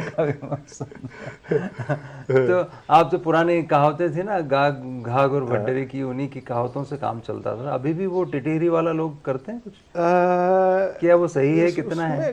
देखिए 3 बातें हैं जी। एक तो लोक कहावतें हैं, हमने कुछ विश्लेषण किया लोक कहावतों का, जी। क्योंकि हमें लगा कि ये हमारा सामाजिक ज्ञान है, इसमें कुछ तो होगा। तो कुछ कहावतें उसको मैंने 2 भागों में वर्गीकृत किया कि कुछ कहावतें हैं जिनमें कि क्लाइमेटोलॉजी है, जलवायु है। जी। तो वो जलवायु परक कहावतें जो हैं वो उस समय के लिए सटीक ही थी लगभग, उस वक्त ठीक थी। हाँ, अब तो जलवायु परिवर्तन हो रहा है तो निश्चित रूप से बदल गई और लोगों को आसान भाषा में समझाने का एक अच्छा प्रयास था। कुछ में पूर्वानुमान भी था, उस पूर्वानुमान में सटीकता नहीं थी, लेकिन कहीं कहीं कुछ कहावतों में पूर्वानुमान को नक्षत्रों के साथ में या और कुछ परिस्थितियों के साथ में लिंक किया हुआ था, तो एक ज्ञान था। जैसे उदाहरण के तौर पर दूं कि हमारे पश्चिमी राजस्थान में ये एक लोक कहावत है, आदर बादर बाजे बाय झूपड़ पड़ियो झोला खाए। यानी आर्द्र नक्षत्र में अगर तेज हवा चलती है तो आपका झूंपड़ा जो है वो उड़ जाएगा, झोला ही खाएगा, अकाल पड़ेगा। एक कहावत है कि रोहिणी तपे मृग बाजे तो आदर अणचित्या ही गाजे। अब रोहिणी का तपना, रोहिणी नक्षत्र 14 दिन जो है वो ताप के दिन है, नौतपा भी आता है। और आर्द्र जब उसके बाद में आर्द्रों का बजना होता है। अब इसको साइंटिफिकली देखें तो ये जो ताप का क्षेत्र है, ये वायु दाब के क्षेत्र जो बनता है राजस्थान के ऊपर, उससे सीधा परोक्ष संबंध है उसका। वो मध्य महाराष्ट्र से बनता है अप्रैल में, फिर मध्य प्रदेश होते हुए राजस्थान पे आकर के स्थापित हो जाता है रोहिणी नक्षत्र में। ये वैज्ञानिक आधार है। और जब ये ऐसा होता है तो पूरे देश में लगभग उत्तरी भारत में खास तौर से हवाओं की गति कम होती है, तापमान बहुत चरम पे होता है और नौतपा भी तभी आता है। जब ऐसा होता है तो जो वायु दाब क्षेत्र है वो सघन हो जाता है। वो सघन होता है तो हवाएं फिर क्योंकि कम दाब पे तेजी से बढ़ती है तो हवाओं की गति बढ़ जाती है। तो मृग नक्षत्र होता है, वो 14 दिन जो है हवाएं बजती है, बजते बजते फिर कन्वेक्शन, तब तक हवा बजने के साथ में अरब सागर से और बंगाल की खाड़ी से नमी आ जाती है, और नमी आने से फिर अगर तापमान है अधिक सूर्य के तो कन्वेक्शन होता है, तो प्री मानसून शावर शुरू हो जाना चाहिए। तो ये लिंकेज है, तो इसमें विज्ञान है, कनेक्टिविटी है, लेकिन पूर्वानुमान यहाँ पर भी नहीं है। तो जो पूर्वानुमान श्रेणी है वो तो ठीक नहीं है। कुछ जो है बायो इंडिकेटर्स हैं जी। आपने टिटहरी की बात की या चींटी की बात करते हैं, कोई चूहे की बात करते हैं, तो उसमें भी 2 श्रेणियां हैं। अच्छा। एक वृक्षों की श्रेणी जो बूक है, बोल नहीं सकते, और एक जो पशु पक्षी है जो अपने व्यवहार से कुछ इंगित करते हैं आपको। अब पहले अगर वृक्षों की बात करें तो वृक्षों में जो है मानसून से पहले जो आपके वृक्ष हैं उनमें फूल आते हैं, तो फूलों की शुरुआत होना, फलों का बनना और फलों का झड़ना, ये सब मौसम के ऊपर निर्भर करता है। तो हमने उस पर भी कुछ काम किया। 4 वृक्ष लिए जिसमें कि जो पूरे भारत में पाए जाते हैं, आम है, इमली है, नीम है, और एक पौधा और किया, वृक्ष और किया, और केरल से लेकर के और जो उत्तर तक हाँ, आते हैं जो ऐसे वृक्ष हैं, जो सब जगह वो वृक्ष हाँ, उनमें फ्लावरिंग कब होती है, पुष्पन जब हुआ तो तिथियां नोट की जाती थी। अच्छा।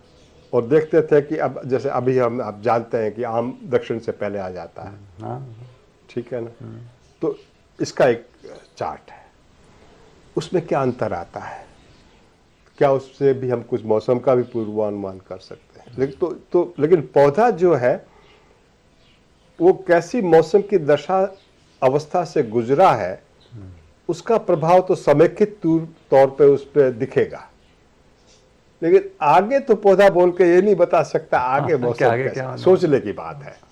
तो उसमें पूर्वानुमान नहीं है। अब चूंकि आपके पास तो ऑब्जर्वेशन ऑलरेडी है, तो इसलिए इन इंडिकेटर्स की कोई महत्वता नहीं है। अब रहा सवाल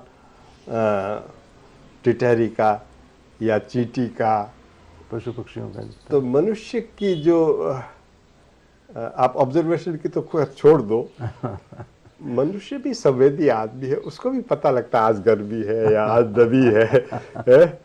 अब मनुष्य दूसरों को क्यों देखे, खुद अपने आप को ही देख ले कि आज नमी है, उसको तो दिख भी रहा है बादल, वो अपने आप से संवाद कर ले। तो इसमें कुछ नहीं है। वो तो टिटहरी तो जब बोलती है तो इसलिए बोलती है कि उसको अपने अंडों की सुरक्षा का खतरा किसी और जानवर से, उसका मौसम से कोई लेना देना होता नहीं है। हकीकत तो ये है, क्योंकि ऐसा कहते हैं ना, भूकंप आने वाला होता है उससे पहले भी कुछ पक्षियों, हाँ, भूकंप की बात अवश्य, भूकंप अलग, वो एक अलग विषय है। भूकंप में क्या होता है, और उसका लाभ भी उठाते हैं हम। भूकंप आता है जमीन के नीचे, और जितना गहरा भूकंप होता है उतनी धरती कम धूसती है, क्योंकि अगर मैं बहुत गहराई से आया तो वो ऊपर इतना बड़ा क्रस्ट है कि वो उसको एब्जॉर्ब कर लेता है। और भूकंप से 2 तरह की तरंगें निकलती है। एक तरंग तो ऐसे सीधी ऊपर आती है और फिर धरती हिलती है, ये सेकेंडरी वेव है। आप मान लो यहाँ पर है, भूकंप यहाँ आया, एक तरंग जो है धरती हिलते हिलते हिलते सीधी यहाँ पहुँचती है, आप एंगुलर गई है लेकिन पहले पहुँचती है। एक तरंग जो है ये पहुंची, यहाँ जमीन को ऊपर उठाया उसने, फिर तरंग विकसित हुई, वहां तक गई, यहाँ गई। ये नुकसानदायक है। अगर आपको इसका आकलन लग जाए, जो प्रारंभिक वेव है, तब आपको पता है कि अब ये 30, 40, 50, 80 सेकंड के बाद में सेकेंडरी वेव आएगी, जो कि भयंकर होगी, विनाशकारी होगी। तो आप अपनी उन संरचनाओं को जो कि बहुत सेंसिटिव है, एटॉमिक एनर्जी प्लांट है, मेट्रो रेल है, उसमें भी लगा सिस्टम। और ये जितने भी बड़े अब हमने सिस्टम लगाया भारत सरकार ने कि जैसे ही प्राइमरी वेव सेंस करती है तो इसके सेंसर लगा दिए आपने, और जैसे ही ये वेव आती है आप अपने एस्टेब्लिशमेंट को बंद कर दिया है। ऐसे मोड में ले आया कि कम से कम क्षति हो। अब जो जमीन में रहने वाले प्राणी हैं, चूंकि वो जमीन पे रहते हैं, आप मनुष्य तो जमीन में नहीं रहता, वो रहते हैं रात दिन वहाँ, तो उनको ये प्राइमरी वेव का आकलन होता है। तो जैसे ही होता है तो अब जीव को तो जीवन चाहिए, तो वो भाग के बाहर आने की चेष्टा कर, उसको पता है कि अब इसके बाद में ये आएगा, ये उसको उतना ज्ञान होता है, तो हलचल हुई तो बाहर आ जाएंगे। तो वो एक आप कह सकते हैं कि उसमें उसका लाभ उठा, वो मिलता है आपको 5, 10, 15 सेकेंड है, क्योंकि वहाँ उसको जब पता लगा, उसको निकलने में भी 8, 10, 15 वो सोचेगा। प्राणी भी सोचता है, सोच के फिर वो रिएक्शन टाइम होगा उसका, फिर पहुंचने का टाइम होगा, और फिर आपको देखने का टाइम होगा। तो कई बार आपको मिलता है, कई बार अवसर नहीं मिलता है, पर ये एक संभावना है। अब तो कैसा कहते हैं, अभी देखिए ना मौसम कैसा बदल रहा है, हर बार हर चीज़ हम मौसम पे डाल देते हैं। मौसम बहुत ख़राब हो गया है, मौसम बहुत ख़राब हो गया, तो क्या हम लोगों की वजह से ख़राब हुआ है या ये नेचुरल है कि ये एक प्रोसेस है जो अंततः होनी ही है? दोनों ही बातें हैं व्यास जी, दोनों ही बातें हैं। पृथ्वी जब से बनी है, और सौर मंडल, पृथ्वी की क्यों बात करें, सौर मंडल की क्यों बात करें, ब्रह्मांड में ये सब परिवर्तनशील है, स्थायी कुछ नहीं है। और हमारा सौर मंडल भी ऐसे ही बना, और फिर उसमें भी बिग बैंग हुआ, पृथ्वी और बाकी 9 ग्रह, 7 ग्रह बने। अब ये जब ग्रह बने तो पृथ्वी का तापमान भी, जो आप सतह का तापमान 6 डिग्री केल्विन, 6000 डिग्री केल्विन, उतनी गर्म थी जितनी सूर्य था। समय के साथ ठंडी होती गई, ठंडी हुई तो जो नमी थी वातावरण में उसका कंडेंसेशन हुआ, पानी बन गया। तो जैसे जैसे पृथ्वी का सॉलिडिफिकेशन हुआ, ठंडा होना हुआ, पानी भी बनना हुआ, ये परिवर्तन, बड़ा परिवर्तन था। फिर धीरे धीरे चूंकि पानी है, ऑक्सीजन है, पृथ्वी है, तो कुछ जीव बने। तो डार्विन के सिद्धांत अगर आप देखें तो जीव का भी विकास क्रम जो है मौसम अनुरूप ही हुआ। मौसम से ही जल बना, फिर पृथ्वी ठंडी होती गई। फिर हमारा जो जीव है वो तो करीब 13.8 बहुत बिलियन वर्ष पुराना ही है। इसकी अपनी डायनेमिक्स आई। इसकी डायनेमिक्स ये हुई कि पहले वृक्ष बहुत थे, तो वृक्ष होने से जो कार्बन डाइऑक्साइड का अवशोषण हुआ, फोटोसिंथेसिस होता रहा, तो इसने एक इसको नया आयाम दिया।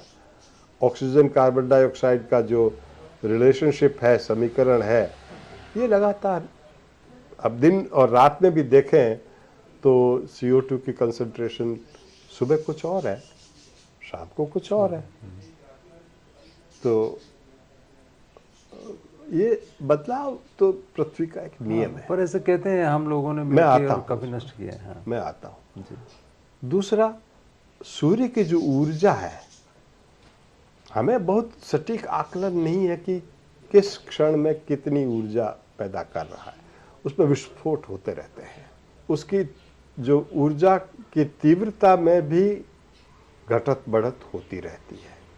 उसकी भी साइकिल्स होती रहती होंगी, कुछ 11 वर्ष की साइकिल कहते हैं। तो सूर्य अगर गर्मी अधिक दे रहा है तो उसका प्रभाव उस काल में अधिक होगा। तो ये प्राकृतिक कारण है। एक बड़ा कहीं भूकंप आया और आपका विस्फोट हो गया, ज्वालामुखी, बड़े बड़े ज्वालामुखी हुए, और उसमें इतनी धुआं निकलती है कि व्यापक क्षेत्र में कई वर्षों तक वो कण तैरते रहते हैं, एरोसोल्स। तो पृथ्वी ठंडी हो जाती है। तो ये तापमान घटता बढ़ता रहता है। आइस एज भी था, और तो ये तो प्राकृतिक कारण हुआ। लेकिन हाल के जो कारक है, पोस्ट सेकेंड वर्ल्ड वार, द्वितीय विश्व युद्ध के पश्चात इंडस्ट्रियलाइजेशन की गति बढ़ी, ऊर्जा की खपत बढ़ी। ऊर्जा की खपत बढ़ने के साथ में जो आपका ग्रीन हाउस गैसेज है उनका उत्सर्जन बढ़ा। फिर धीरे धीरे समृद्धता आती गई, तो हमारी जीवन शैली में, चाहे हमारा घर हो, चाहे हमारा यातायात हो, चाहे हमारे शहरों की, गाँव की, ऊर्जा की खपत बढ़ी। ऊर्जा की खपत से सीधा परोक्ष संबंध है ग्रीन हाउस गैसेस के एमिशन का, और जितनी ग्रीन हाउस गैसेस बढ़ेगी उतना ही जलवायु परिवर्तन तेजी से होगा। और ये जो कारक है, अब इसमें बता दूं मैं, पहले हमने शुरू में जो आकलन किया था इस सदी के अंत तक 2-2.5 डिग्री टेम्परेचर बढ़ेगा। अब हम उसको वापस, अभी अब विश्लेषण चल रहे हैं, अब तो लोग आकलन करें 4-5 डिग्री बढ़ जाएगा। 1-1.5 तो बढ़ ही गया है लगभग।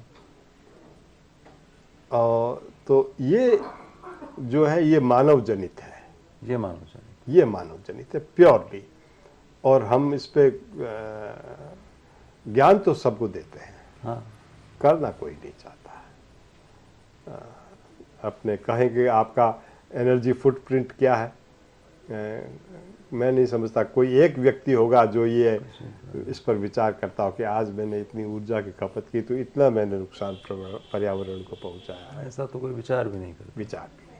तो जब क्योंकि जितने एसी दिखाई देते हैं घर के बाहर, हाँ, एक कॉलोनी में, हाँ, और ऐसे विचार में ये सरकारों के तौर पर संभव नहीं होगा। मैं ये बता दूं, ये करेगा कोई ऐसा मानव, जैसे जाम्बोजी आए थे। जाम्बोजी ने पर्यावरण को एक दृष्टि दी, पर्यावरण के प्रति लोगों में दृष्टि पैदा की। पर्यावरण को तो क्या दृष्टि देंगे, उन्होंने कहा कि क्योंकि ये बहुत ही, जिस क्षेत्र में वो थे फ्रेजाइल एरिया, तो उन्होंने कहा कि अगर इस क्षेत्र में रहना है इस तीव्रता के साथ में, तो आपकी जीवन शैली ये होनी चाहिए। जो 29 नियम उन्होंने दिए, और फिर एक ऐसी विचारधारा बनती है समाज में, उनके फॉलोअर्स बने जो बिश्नोई है। हाँ। और जो अभी भी वो जो हिरण, हाँ, जो हाँ, काले रक्षा हिरण को करते हैं, अच्छे लोग हैं। अब हालांकि वो बात है कि अब वो विष्णु जो भी जाम्बोजी को मानते नहीं है, कई लोग दिखावे के तौर पे अधिक है। मैं बहुत खुले पे कह रहा हूँ, उनको मानना चाहिए, हम सबको मानना चाहिए, सब विष्णु ही होने चाहिए। अगर जब तक सब ऐसे 20 और 9 नियम नहीं मानेंगे, उनमें हो सकता है सुधार करना हो, मॉडिफाई, समय अनुकूल सब परिवर्तन हो, तो उसका एक वैज्ञानिक आधार पे नए बना करके नई बनाओ कोई, पर रहना ऐसा ही पड़ेगा। अगर सरवाइव करना, ये आज नहीं तो 10, 15, 20, 25 वर्ष पश्चात कोई आएगा, नए जाम्बोजी आएंगे और वो ये करेंगे, और लोग मानेंगे, उनको मानेंगे। वैसे नहीं मानते, ऐसे दंड से नहीं मानते, वैसे नहीं मानते। तो ये जो विपरीत परिस्थितियाँ होती है, इसमें आदमी अगर मन का मौसम ठीक हो तो बाहर के मौसम से लड़ भी सकता है। तब तो आप तो कैंसर सर्वाइवर हैं जी। ये उससे आपका सामना कब हुआ? ये मैं 2011 में तब मैं भारत मौसम विज्ञान विभाग में आ गया था वापस, अतिरिक्त महानिदेशक था। और फिर आंत का कैंसर था, तो बड़ी आंत में था, तो निकाल दिया, एम्स में इलाज हुआ। और उसी वक्त जो महानिदेशक का पद भी जो है, अच्छा, जब आप ऑपरेशन हुआ उसी दौरान? हाँ, अच्छा, मैं अस्पताल में ही था, तो ये पोस्ट एडवर्टाइज हुई, तो मैंने कहा कि इस पे हमें भी अप्लाई करते हैं। अच्छा, मैं डॉक्टर से पूछा, हमारे जोधपुर के ही डॉक्टर एक अनूप शर्मा ऑन्कोलॉजिस्ट थे, बाद में वो एम्स के ऑन्कोलॉजी के प्रमुख भी रहे, विदेश में भी रहे, कनाडा में भी रहे, आज भी मेरे संपर्क में है। तो मैंने डॉक्टर साहब से पूछा, अरे बहुत बढ़िया, जरूर। फिर वो अप्लाई किया। फिर मैं कीमोथेरेपी जब चल रहा था, तो कीमोथेरेपी क्या एक साइकिल होता है, वो क्या 15 दिन या 21 दिन कुछ था, चलता है।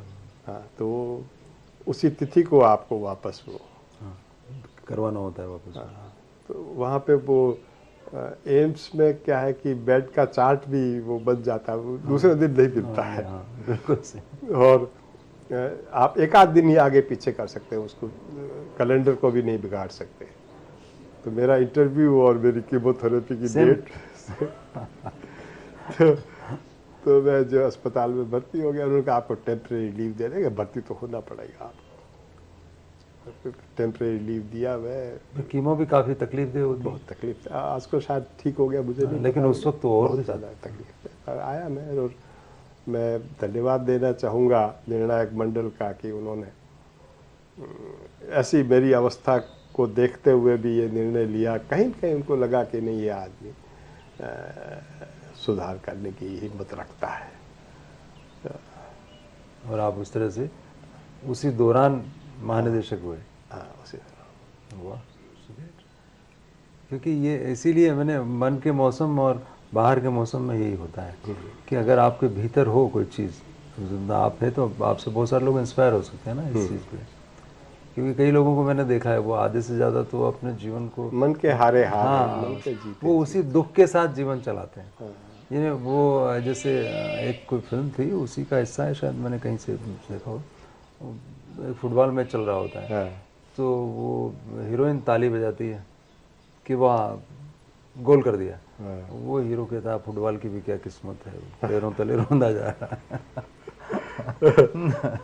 तो जिसकी नज़र जहाँ होती है, यानी उसकी नज़र उस पे है, उस फुटबॉल पे, और इसकी नज़र गोल पर है। बिल्कुल। तो वो असल मौसम जो है जीवन का, वो जो है। और आप तो लिटरेचर वाले आदमी भी हैं, थोड़े प्रेम करते हैं, और आपको अज्ञेय जैसे व्यक्ति ने पढ़ा है, नामवर सिंह ने पढ़ा है। तो हिंदी का तो मुझे जी रुचि रही, हालांकि विषय मेरा विज्ञान रहा जी। और जोधपुर विश्वविद्यालय में मैं 11वीं करके जब आया, तब प्रोफेसर वी जॉन जी कुलपति थे। करीब बहुत कम हाइट के थे, और उनके 11 बच्चे शायद, और ये सब आजकल ये एलन मेलन कई जो बच्चे, इनके बच्चे कई अच्छे कार्य कर रहे हैं जी। ये हमारे कुलपति थे। बहुत अच्छे, मैं कहूँगा कि विज्ञान प्रबंधक, शैक्षिक प्रबंधन, और बड़ा नाम था। उन्होंने हमारे विश्वविद्यालय को एक नया रूप दिया, और उन्होंने जो फैकल्टी पूरे देश से जिनको जानते थे इंटरव्यू करके, नहीं, नामवर सिंह ने मुझे बताया बात में। मैंने जब दिल्ली में हम मिलते थे तो कहा कि मैंने कहा सर आप कैसे आए? कहते कैसे आए यार लक्ष्मण, मैं तेरे को बताऊँ, मेरे पास चिट्ठी आई जॉन साहब की कि you are appointed as professor in Jodhpur university, join by date so and so. ऐसे आए वो? चिट्ठी आ गई, फोन नहीं आया। हालांकि वो फोन कर सकते थे हमारे वाइस चांसलर को, या मेरे पास तो कहता फोन था नहीं, ये शायद इलाहाबाद में या कहीं थे, उत्तर प्रदेश में कहीं। तो मेरे पास कोई चारा नहीं था, क्योंकि वो बनारस इलाहाबाद यही उनका इलाका है। तो मैंने घर पे बात की, तो उन्होंने कहा कहाँ जाओगे? मैंने कहा जाना तो पड़ेगा। उनका नहीं, चिट्ठी लिख के मना कर दो। उनका मैं मना, जॉन साहब को मना नहीं कर सकता। देखिए कितना आदर उस वक्त के लोगों में था। तो मैंने चिट्ठी लिख दी, और फिर बाद में उन्होंने कहा कि आप मैं उतरा जोधपुर में, तो 2 आदमी आ गए, और मैं चिट्ठी से सूचना दे दिया था कि मैं इस गाड़ी से जोधपुर मेल जाता था तब दिल्ली से। कहते हैं वो 12 बजे पहुंचा, तो तांगे से बैठ करके हमने सोचा कहीं गेस्ट हाउस में ले जाएंगे। तो वो मैंने पूछा कहाँ जा रहे हैं? तो उन्होंने कहा कि वीसी साहब के घर जा रहे हैं। तो मैंने सोचा कि वो घर पे चाय पान करवाएंगे, मिलेंगे, और फिर हम गए तो वीसी साहब तो थे नहीं। अच्छा। और मेरा सामान जो है, कहा कि इनको रख दो, एक कमरे में सामान रख दो। मुझे वहाँ ठहरा दिया, तो चाय नाश्ता करा के, और वहीं से मैंने कई दिन किया। फिर बाद में उन्होंने मकान की व्यवस्था वगैरह बाद में हुई। तो ये एक व्यवस्था थी। और तो हीरानंद वात्स्यायन गे, और ये, और महावीर जैन, ऐसे लोग जो हिंदी के संकाय थी हमारी। तो उसमें विज्ञान के विषयों के साथ में हिंदी भी एक बहुत महत्वपूर्ण तरीके से। हाँ, और बड़ी भीड़ रहती थी इस पे। हाँ, तो ये तो अपने जीवन को अगर आपको कहा जाए ऐसे डिपिक्ट करने को, तो कोई कविता ऐसी याद आती है आपको कि जिसको आपको लगे कि हाँ ऐसा कविता या कोई ऐसा देखिए, कविताएं तो आपको प्रेरित करती ही है जी। और आप चाहें न चाहें, संगीत तो सभी को, चाहे पशु हो पक्षी हो, संगीत तो मैं समझता हूँ कि निर्जीव चीज़ों में भी कंपन पैदा करता है। कविता एक ऐसा माध्यम है कि वो संवेदनशील, जो समझे तो समझने की चीज़ है। अब कोई कहे किसी को कवि और अगले को समझ में नहीं आए तो भैंस के आगे बीन बजाए भैंस खड़ी पगुराए, तो वो समझने का विषय है। तो ईश्वर ने कुछ समझ दी और मैं बहुत भाग्यशाली रहा कि मैं कुछ कवि पुत्रों का, चारण मेरे बहुत मित्र रहे। अच्छा। चारण छात्रावास में भी रहा मैं उदयपुर में, और ये लोग इनमें कविता का नैसर्गिक गुण है। नैसर्गिक गुण है। तो कहीं न कहीं मैं सीखा मेरे चारण भाइयों से कि मैं इस दिशा में समझूं। लेखन तो मैंने विशेष कुछ किया नहीं। अपने आप में ये मानना है कि अपने आप को नायाब माने आप।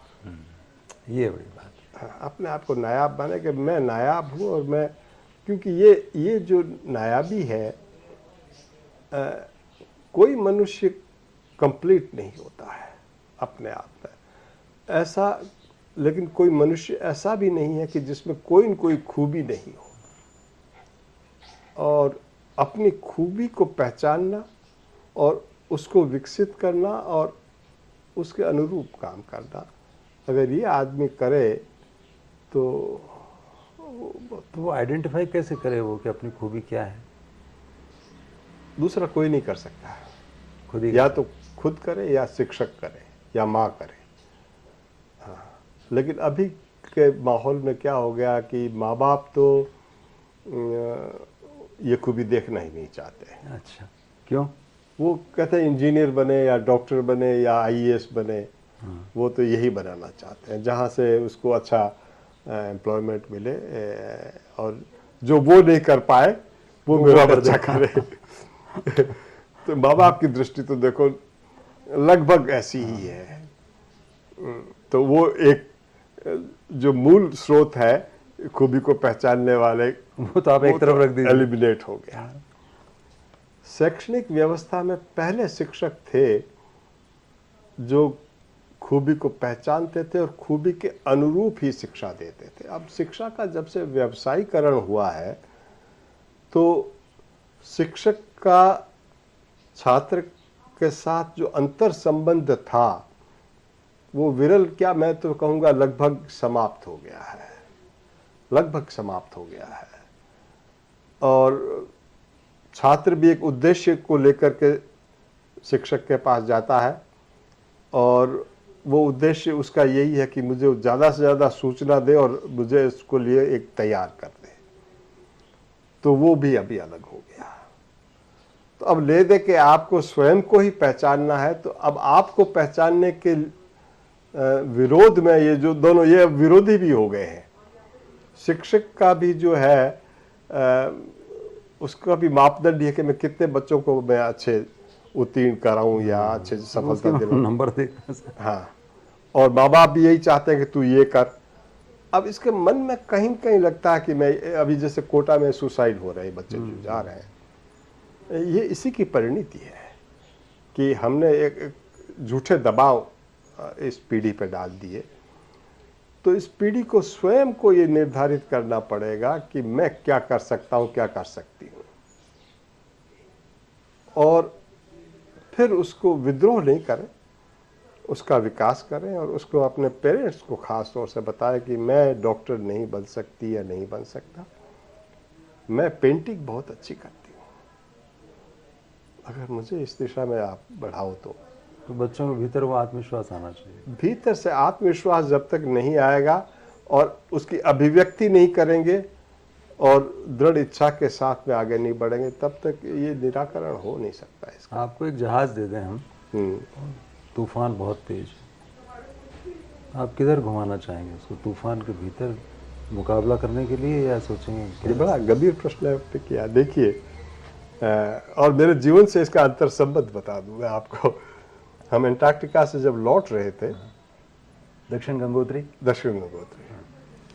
तो हमारा जो दक्षिणी गोलार्ध अगर देखें तो हिंद महासागर, प्रशांत महासागर, अटलांटिक सागर, तीनों अंटार्कटिक सागर में मिलते हैं। और ये पूरा भूभाग जो है इसमें कोई ज़मीन नहीं है। अर्जेंटीना और वो फाकलैंड आइलैंड फिर अंटार्कटिका जोड़ता है, वो छोड़ दो तो बाकी ऑस्ट्रेलिया के संदर्भ नीचे, या पोर्ट लुई के इधर अफ्रीका में, दक्षिण अफ्रीका के नीचे चले जाओ, कोई ज़मीन नहीं है। तो ये जो यहाँ पर हवाएं जो निर्बाध रूप से चलायमान होती है तो बहुत तेज़ गतिज होती है। तो हम कहते हैं फ्यूरियस 40s, 50s तो फिर बहुत गंभीर 60s। तो हम जब वापस आ रहे थे तो आते वक्त हमारा जहाज़ एक बड़े तूफान में फंस गया, और जहाज़ हमारा बहुत बड़ा था, बहुत बड़ा आइस ब्रेकर था। तो बड़े जहाज़ को तूफान में संभालने की अपनी चुनौतियाँ आती है। छोटे जहाज़ तो डूब ही जाते हैं, लहरें 20-20 मीटर की होती इतनी। तो उसमें अगर आप जब लहर उठती है तो अगर आप इसको लहरों के ऐसे ले जाओ और दो लहरें हैं तो बड़ा जहाज है, तो अगर लहर पे चढ़ गया परपेंडिकुलर तो टूट जाएगा। तो उसको फिर ऐसे ही ले जाना होता है लहरों के समानांतर। और जो चक्रवात होता है, जो कि चक्र है, तो आप चक्रवात में सीधे नहीं जा करके, तो इसलिए जीवन का भी एक दर्शन है। जीवन का एक दर्शन है। जीवन का दर्शन ये है कि आप जो भी सांसारिक नियम जो है पहले उनकी पालना करें। उसके पश्चात अगर कहीं आपको परिवर्तन लाना है, उसकी सीमाएं हैं, वो निर्धारित करें और फिर लाएं। और अब बिल्कुल विपरीत जाएंगे तो संभव नहीं है। श्यामंगल सिंह सुमन की कविता है जिसमें पहली लाइन है वो, तूफानों की ओर घुमा दो नाविक निष्पतवार। तो अमूमन एक आदमी जिसको कि जिजीविषा के साथ लड़ना होता है, पहला उद्घोष यही करता है कि तूफानों के खिलाफ खड़े होने की ताकत, इच्छा, आत्मविश्वास ये होना चाहिए। हाँ, वो अच्छी बात है। ये सांकेतिक है, ये सांकेतिक है। लेकिन और इसके साथ में जैसे दुष्यंत ने कहा कि कौन कहता है आकाश में सुराख हो नहीं सकता, एक पत्थर तो तबीयत से उछालो, एक पत्थर तो तबीयत से उछालो यारो। प्रयास तो कौन कहता है कि हो नहीं सकता, तो प्रयास तो करना ही है। लेकिन अगर आपको पता हो कि भंवर से बचने के लिए आप किनारे से कैसे बाहर निकलना है, तभी करेंगे जीवित रहेंगे। तो बुद्ध ने भी यही कहा।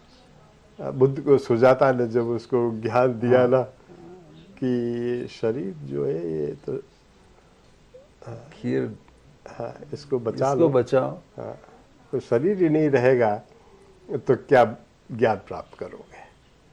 तो ये जो साधन है, साधन को बचाना, उसका उत्कीर्ण करना, ये तो आवश्यक है। तो बहुत सुंदर। आज सुबह का मौसम जो है आपकी वजह से हमारे लिए बहुत अच्छा हो गया। सच बताऊं तो हमें बहुत अच्छा संरक्षण हमारे पेरेंट्स का मिला कि तूफान झेले उन्होंने। हमें तो पंखों में रखा। क्या बात है। हमें पंखों में रखा, ये अच्छी बात है। और बाकी चूँकि वो जब संघर्ष कर रहे थे तो ख़ास तौर से पानी हमारे यहाँ गर्मियों में जी बहुत ख़त्म हो जाता है। पशु रखते थे, हमारे घर में 30-40 गायें रखते थे, तो गांव के तालाब का पानी खत्म हो जाए, आप उसी वक्त छुट्टी पे आते हैं स्कूल से, वरना तो बाहर पढ़ते हैं तो आप कोई काम नहीं है, या तो चौमासे में 15 दिन की दिवाली पे छुट्टी होगी, तब वो तो वही थे छुट्टियों के दिन। तब आप खेत में काम करो। गर्मी में हो तो खेत में तो काम नहीं है, लेकिन आप ये जो है, तो अब पशुओं को पानी पिलाना, और पशु भी दिन में एक बार पानी पीते थे अपने आप को। अच्छा। हाँ, तो पहले गांव के तालाब में ख़त्म हुआ तो नज़दीक कौन सा तालाब है वहाँ जाओ, फिर उसके आगे कहाँ है पानी के लिए। तो ऐसे भी समय थे कि हमें 12-13 किलोमीटर सुबह ले जाना, पानी पिला के 1 घंटे वहाँ बैठ के दोबारा पानी पिला करके 10-11 बजे तक वापस आना।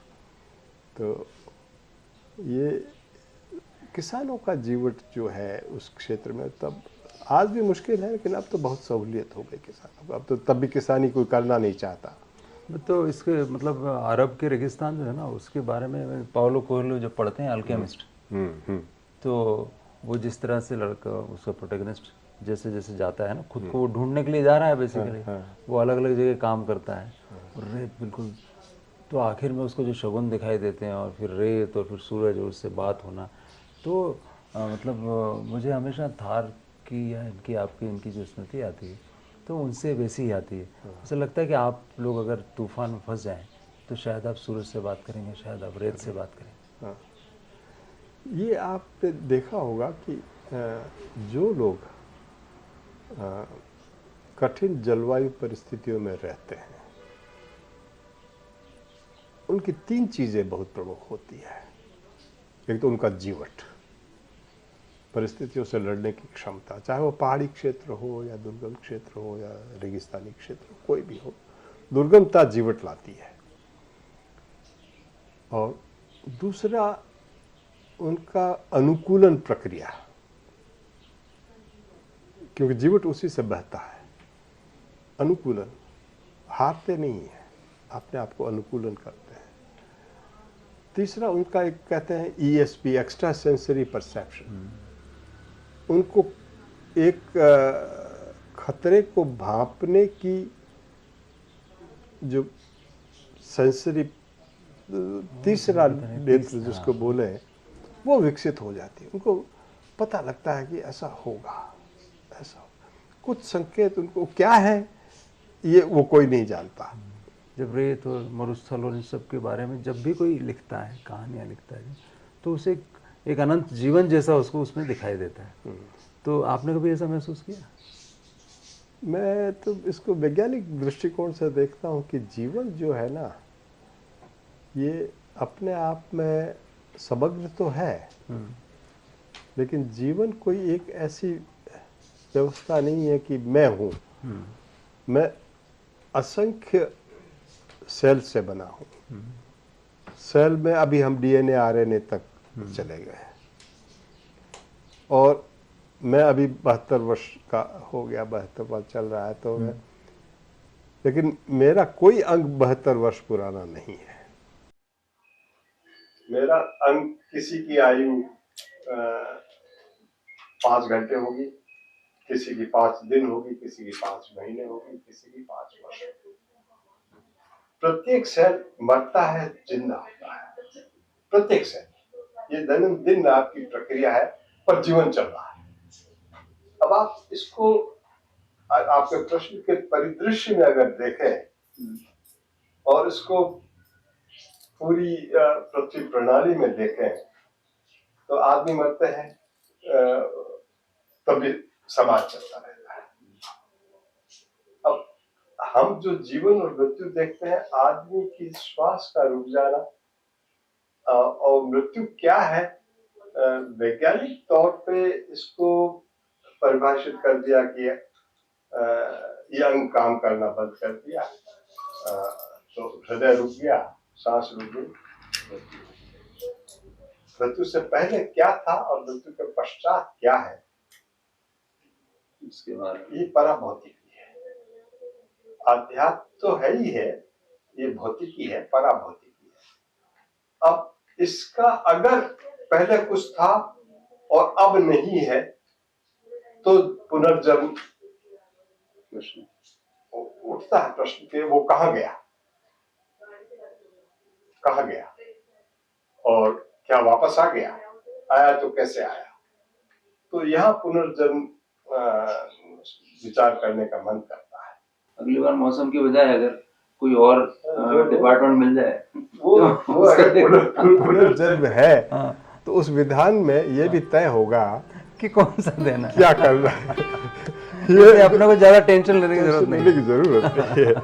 है। भाई और बहुत ही आपसे बहुत ही इंस्पिरेशन